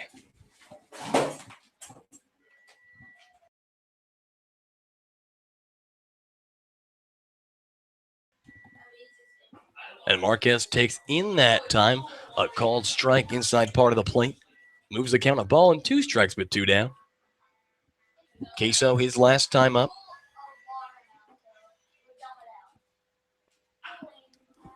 Adrian rips that one just foul. Another really hard hit ball. Very hard hit ball down the first base line just to the right of the bag. The count's going to stay a ball and 2 strikes with 2 down here in the bottom of the 7th. The Xenia Scouts leading the Richmond Jazz by a score of 7-2. Queso, he steps back in, awaits the 1-2 pitch. And he hits that one high in the air into foul territory on the 3rd base side towards the Scout dugout. The 3rd baseman, Slater Rush, chases over but watches it hit the top of the Scout dugout. We're going to stay at 1-2. Marquez 1 for 3 on the day. And like we said, he had the game-winning ground out, I guess you say. It would have really been a fielder's choice.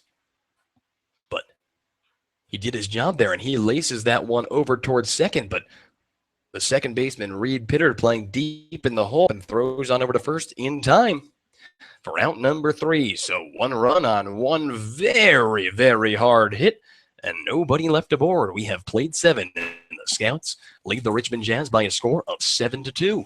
Don't go anywhere. We will be right back. You are listening to the Xenia Scouts Radio Network.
All right, and we are back here in Xenia, Ohio for the top of the 8th inning with Kyle Bruner taking over on the hill. Bruner will be facing off against Chase Hood from the University of Miami. He's hitting 275. He is 1 for 3 on the day as the first pitch comes inside for ball 1. Kyle Bruner, the pitch. And that ball is going to be lifted into right field. Jeremy Barth chasing back, and he will cover a lot of ground to make that catch. For the first out in the inning, a very, very athletic play out there by Barth himself. And after that day off yesterday, those legs probably a bit rejuvenated, and was able to cover a lot of ground to make that play. So that's going to bring up Mizuki Shumsky from Occidental, who takes the first pitch into center field, which will fall in front of the center fielder for a base hit. So 2 very quick hitters there as Bruner retires the first and gives up a single to the second hitter, which is going to bring up the left fielder, Julian Flannery from Miami of Ohio. Bruner gets the sign. And the pitch is once again another first pitch swinging. It's going to be a fly ball. Aaron Valance calls him off and makes the catch in short left field, giving the second out of the inning. As Bruner, I believe, has only thrown 3 pitches to 3 hitters thus far, which will bring up Slater Rush. Slater with a single in the last inning to sort of get things started against Nick Cecil for his day. As the first pitch is delivered on the inside corner for a strike. So Rush with that single is 1 for 3 now on the day with a ground out to first and a fly out to center field. Bruner with the pitch. is going to be an off-speed pitch taken down in the dirt, which will even the count up here at 1 ball and 1 strike with 2 outs.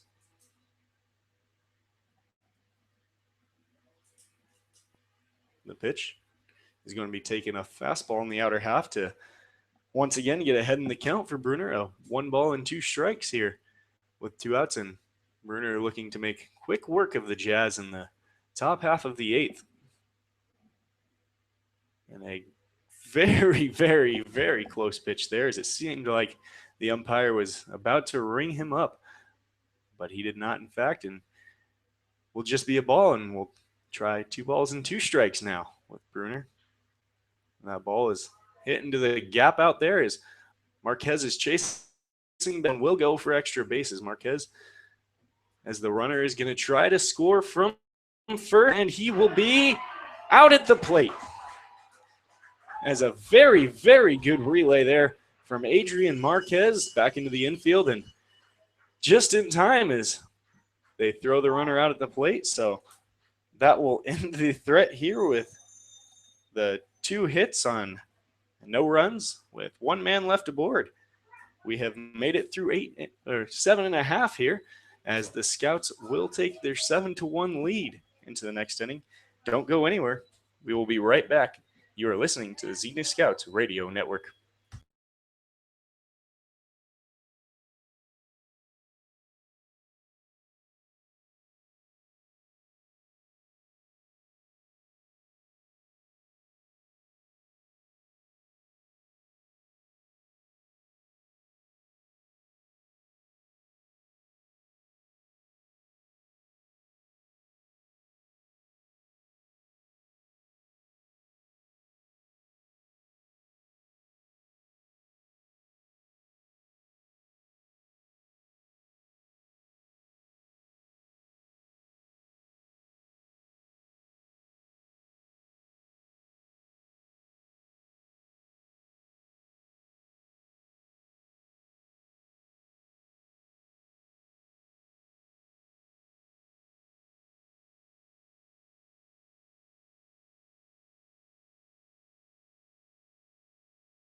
We go into the bottom of the 8th. Andrew Alix here alongside Noah Jones. The Scouts leading by a score of 7-2. Jacob Chrysler in to lead things off.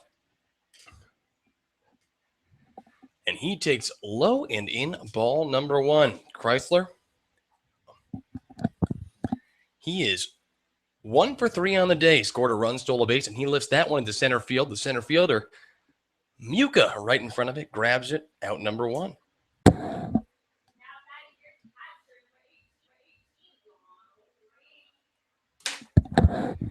So that's going to bring Don Ring to the plate. Ring is 1 for 3 as well. A single his last time up. That came in the bottom of the 6th. He ended up getting stranded over at third. He awaits the first pitch, and that one taken low. An absolutely just drop-dead gorgeous night here in Xenia, Ohio. Call it the bicycle capital of the Midwest. It's just a beautiful orange sky, and our little webcam can't even do it half a bit of justice. Yes, Vin Scully would say it's like the cotton candy sky is what he says LA is. Pretty close to that.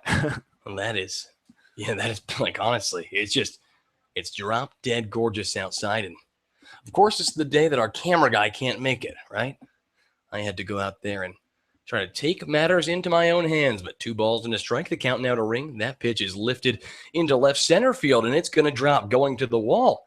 Don Ring rounding first and heading for second. There's going to be a close play there, but the throw over to second is going to be botched there by the cutoff man. I guess it got past him and kind of rolled there. So Don Ring sliding into second with a double. That's his 7th double of the year.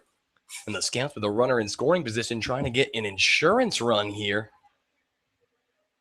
as they're just 3 outs away from picking up win number 22. Now, as we get late into the season, interesting fact to note, the Scouts, their franchise record is 24 wins on the season.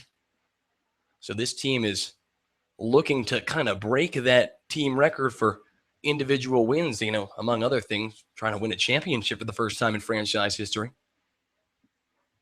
But first pitch to Aaron Valance, taken low and in. Ball number 1. Ring takes the lead at second.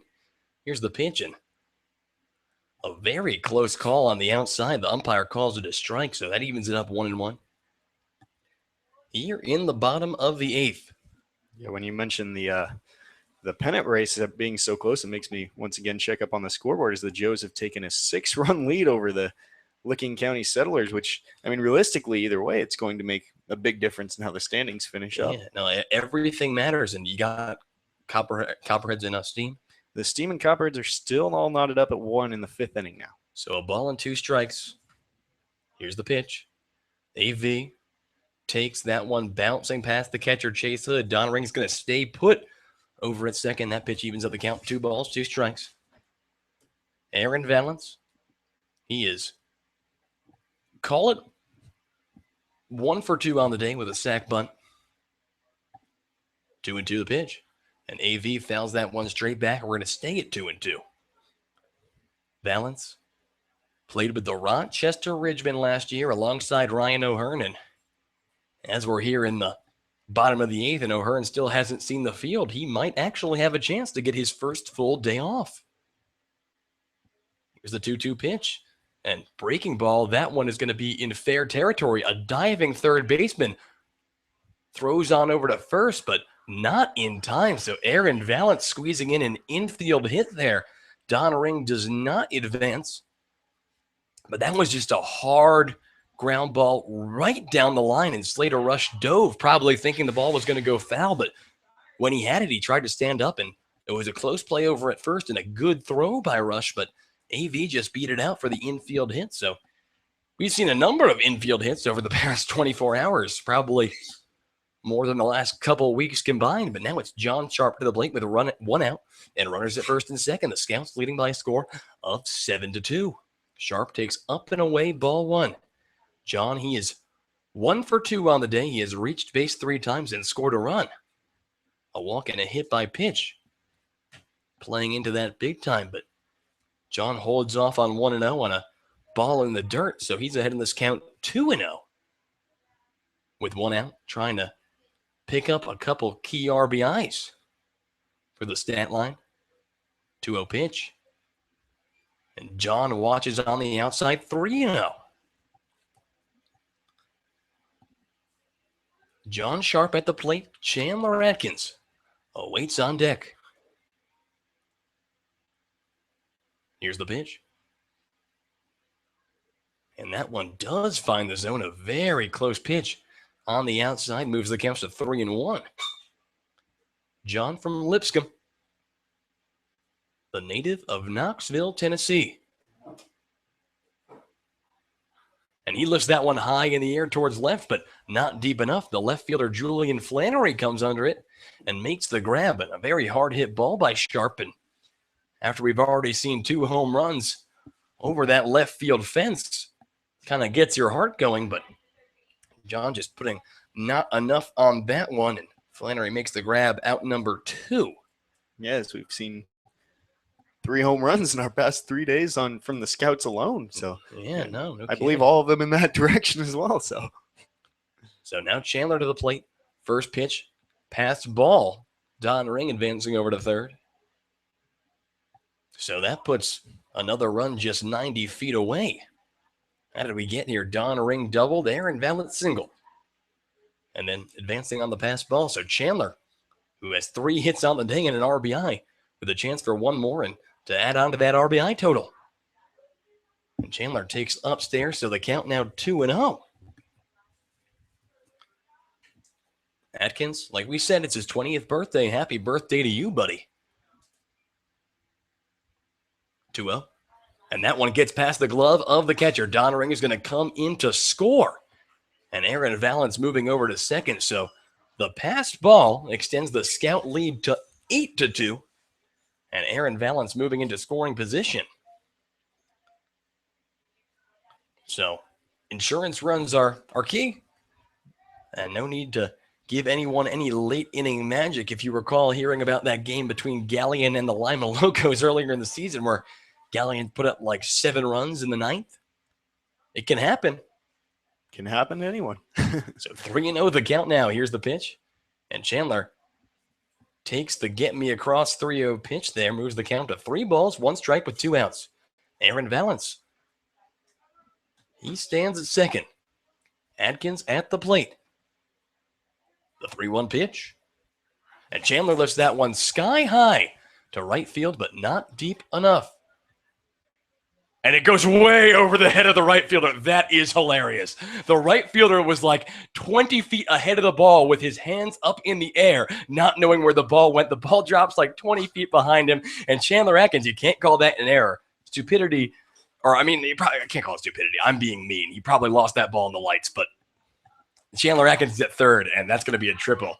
So that's his 3rd triple of the year, and a run comes in to score. So Chandler brings in another RBI, and that is a birthday present. Yeah, and Chandler, you could tell that Chandler realized it out of the box as he was almost in a dead sprint going around first base as he saw the right fielder with his arms up, and really could have, for a lot of people, just jogged that out as a routine fly ball and been on first or second after that kind of thing. But Chandler was absolutely almost in a dead sprint and was able to turn that into a triple.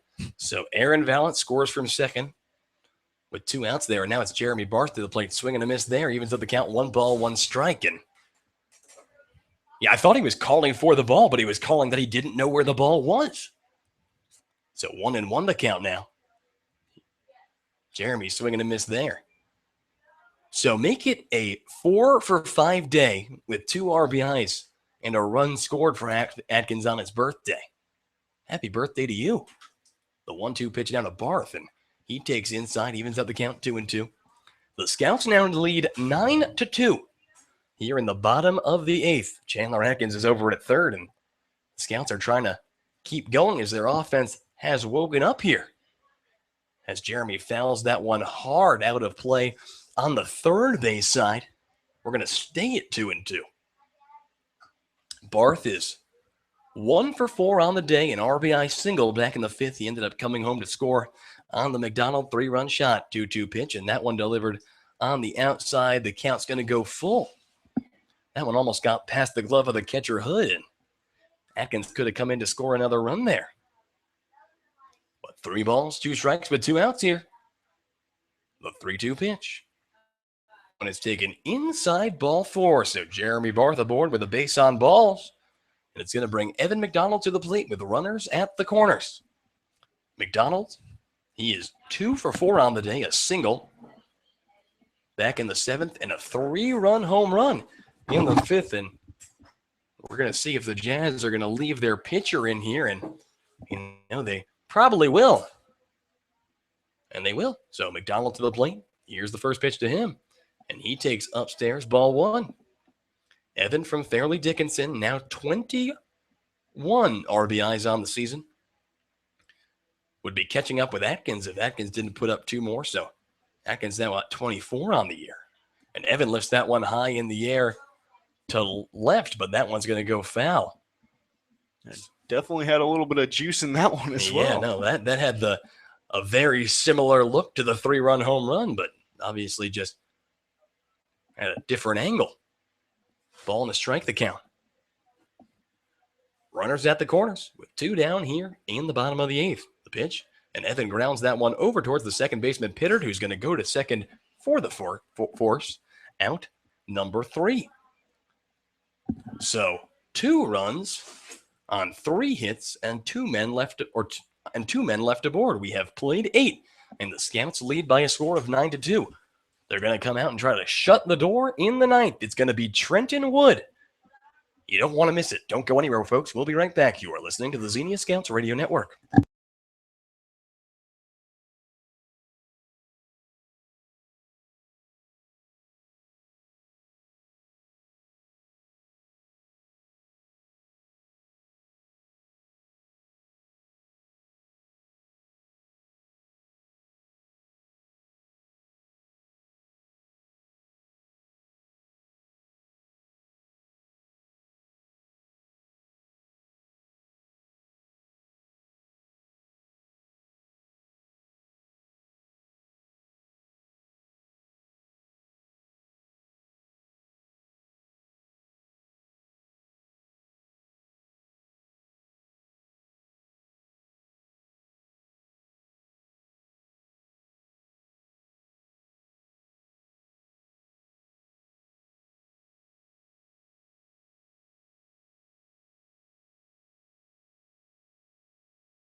We go into the top of the 9th inning. Your Scouts leading the Richmond Jazz by a score of 9-2, and they're 3 outs away from putting this one in the history books. But the man that they're going to have to try to get here is Reed Pitter, Dylan Muka, and Sam Troyer. Trenton Wood in to close the game, and the first pitch from Wood. That one's taken just high, ball number 1. Reed Pitter, who's at the plate, he is 1 for 2 on the day. He doubled off Nick Cecil back in the 7th. He awaits the 1-0, and Wood finds the zone that time, evens up the count. 1 ball, 1 strike. The Scouts will be back in action tomorrow night.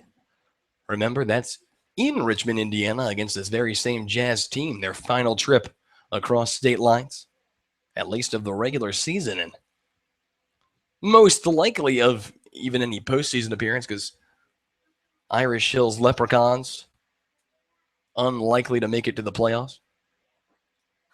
2-1 pitch, that one finds the zone, evens up the count, 2-2.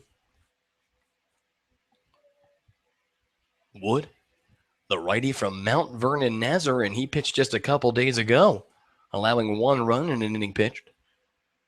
But that ball hit high in the air to left. The left fielder, Chrysler, under it, makes the grab for out number 1.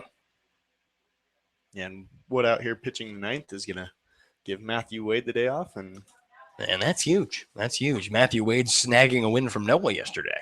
Yeah, he had a very high pitch count yesterday. Yeah. And they have one of those automated machines for writing game stories on not our website, but the Great Lakes League website. And it only acknowledges who won the game. So it says Matthew Wade picked up a win. He allowed no hits, walked none, striking out none in 0.2 innings pitched. Like it's just like it made it sound like it was some kind of like magnificent thing when in reality it was like a de facto. To be fair, he got us out of the big situation there with runners at first and second. But it just like pays no attention to the fact that Noah pitched 8 1/3 scoreless innings, allowing 5 hits. But hey, no glory to you, glory to God, glory to God, man. Glory to God. Exactly. Amen. 2-1, and that one comes on the inside. The count goes 3-1. And talk about glory to God. Our photographer Dustin Cox, he told me he wasn't going to come to the game last night, and I was like, oh, okay, that's cool. And then he comes to the game. And quickly, we completely, Dylan Muka walks there. But he was like, well, I was supposed to go take pictures of the NFL players for the Cincinnati Bengals doing the challenge course. But I thought to myself, they're just people, and the Scouts are just people. No idols. I know the Scouts better. I'm going to go to the Scouts. I'm like, props. Like, talk about being dignified in that regard. So Dustin Cox, we love him, a great photographer. Any picture that you see, well, the picture side is Dustin Cox, but the editing side, the photo editing side is Joey Gardner. But wild pitch there, advancing the runner over to second. 1 out here in the top of the 9th. The Scouts leading by a score of 9-2. 1-0 the count to Sam Troyer of Rend Lake College. Troyer, he has walked twice, but 0 for 2 on the day in his 2 official at-bats. The 1-0 pitch from Wood. And Wood goes breaking ball, that time missing on the inside. The count goes 2-0.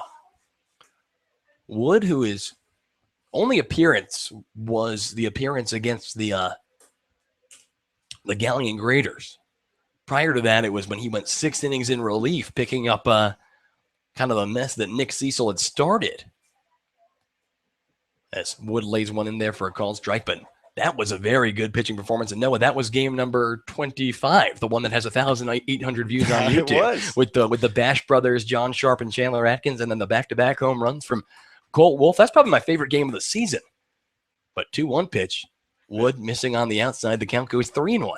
As it was apparently for about another 1,000 if people. anyone has any tips as to why that game has so many views, please. I'm just curious. Like most of our games have no more than a couple hundred views at most. This one has 1,950. And I figure that because the Sharps and the Adkins are just like the most Twitter savvy people, as well as Mr. Marquez. You guys are great on the social media, so maybe you shared the link or something. But grounder over towards third. Atkins in the dirt, throw on over to first. In time. Wow, a very impressive play by Chandler over at third. Goes to his knees and then just turns, stands, and throws on over to first in time. That's out number 2. So the Scouts 1 out away from putting this one in the history books. The runner advances over to third. And now the batter is going to be Brennan Lyard. But maybe you guys shared it a lot or something, but 1,800 views, that's like viral. That's viral quality.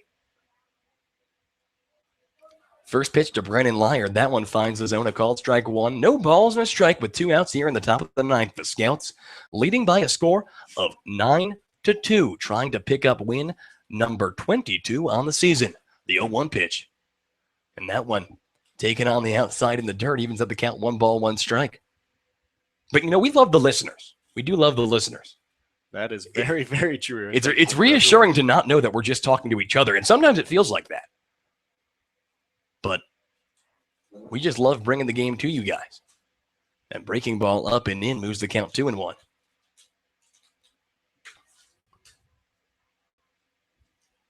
Lyard 0 for 4 on the day. A couple of ground outs and a couple of flyouts. Wood.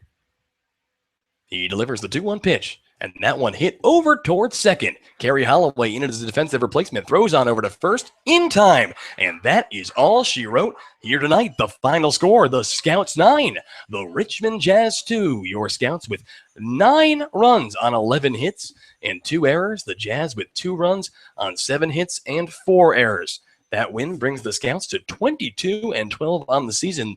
They will most likely be tied in first place going into tomorrow, but they will at least keep their share. And the Jazz, they now fall to 9-24 on the season. They remain in last place. The winning pitcher, Mr. Jorge Lozano. Jorge pitching 6 innings of scoreless baseball. The losing pitcher is Joe Poirier. And, no save. Trenton Wood gets the hold, I guess, but yeah, so the Scouts with a big win, and this is a win that they needed, in this very tight pennant race with the first place team getting a first round bye. And the first round is a single elimination, kind of a MLB style wild card game, and you want to avoid those. Just ask, I forget who it was. Maybe it was the Atlanta Braves one year that they had like a 10-game lead on the wild card 2 team, but the wild card 2 team won. So the Scouts trying to get first place, clinch home field advantage so we can play our playoff games in the bicycle capital of the Midwest. But Noah, any final thoughts on this contest? It was really good to see the Xenia's bats come alive tonight as they put up that 6-run spot in the, I believe it was the 6th inning. And so it's always great to be able to see that happen. And hopefully this will be able to spark a fire that will continue on for the remainder of the stretch, and then go and carry that right into the postseason would be huge for the Scouts. So I am Andrew Alix. He is Noah Jones. For us and the entire Xenia Scouts family, we thank you for joining us tonight. We wish you a good night and God bless.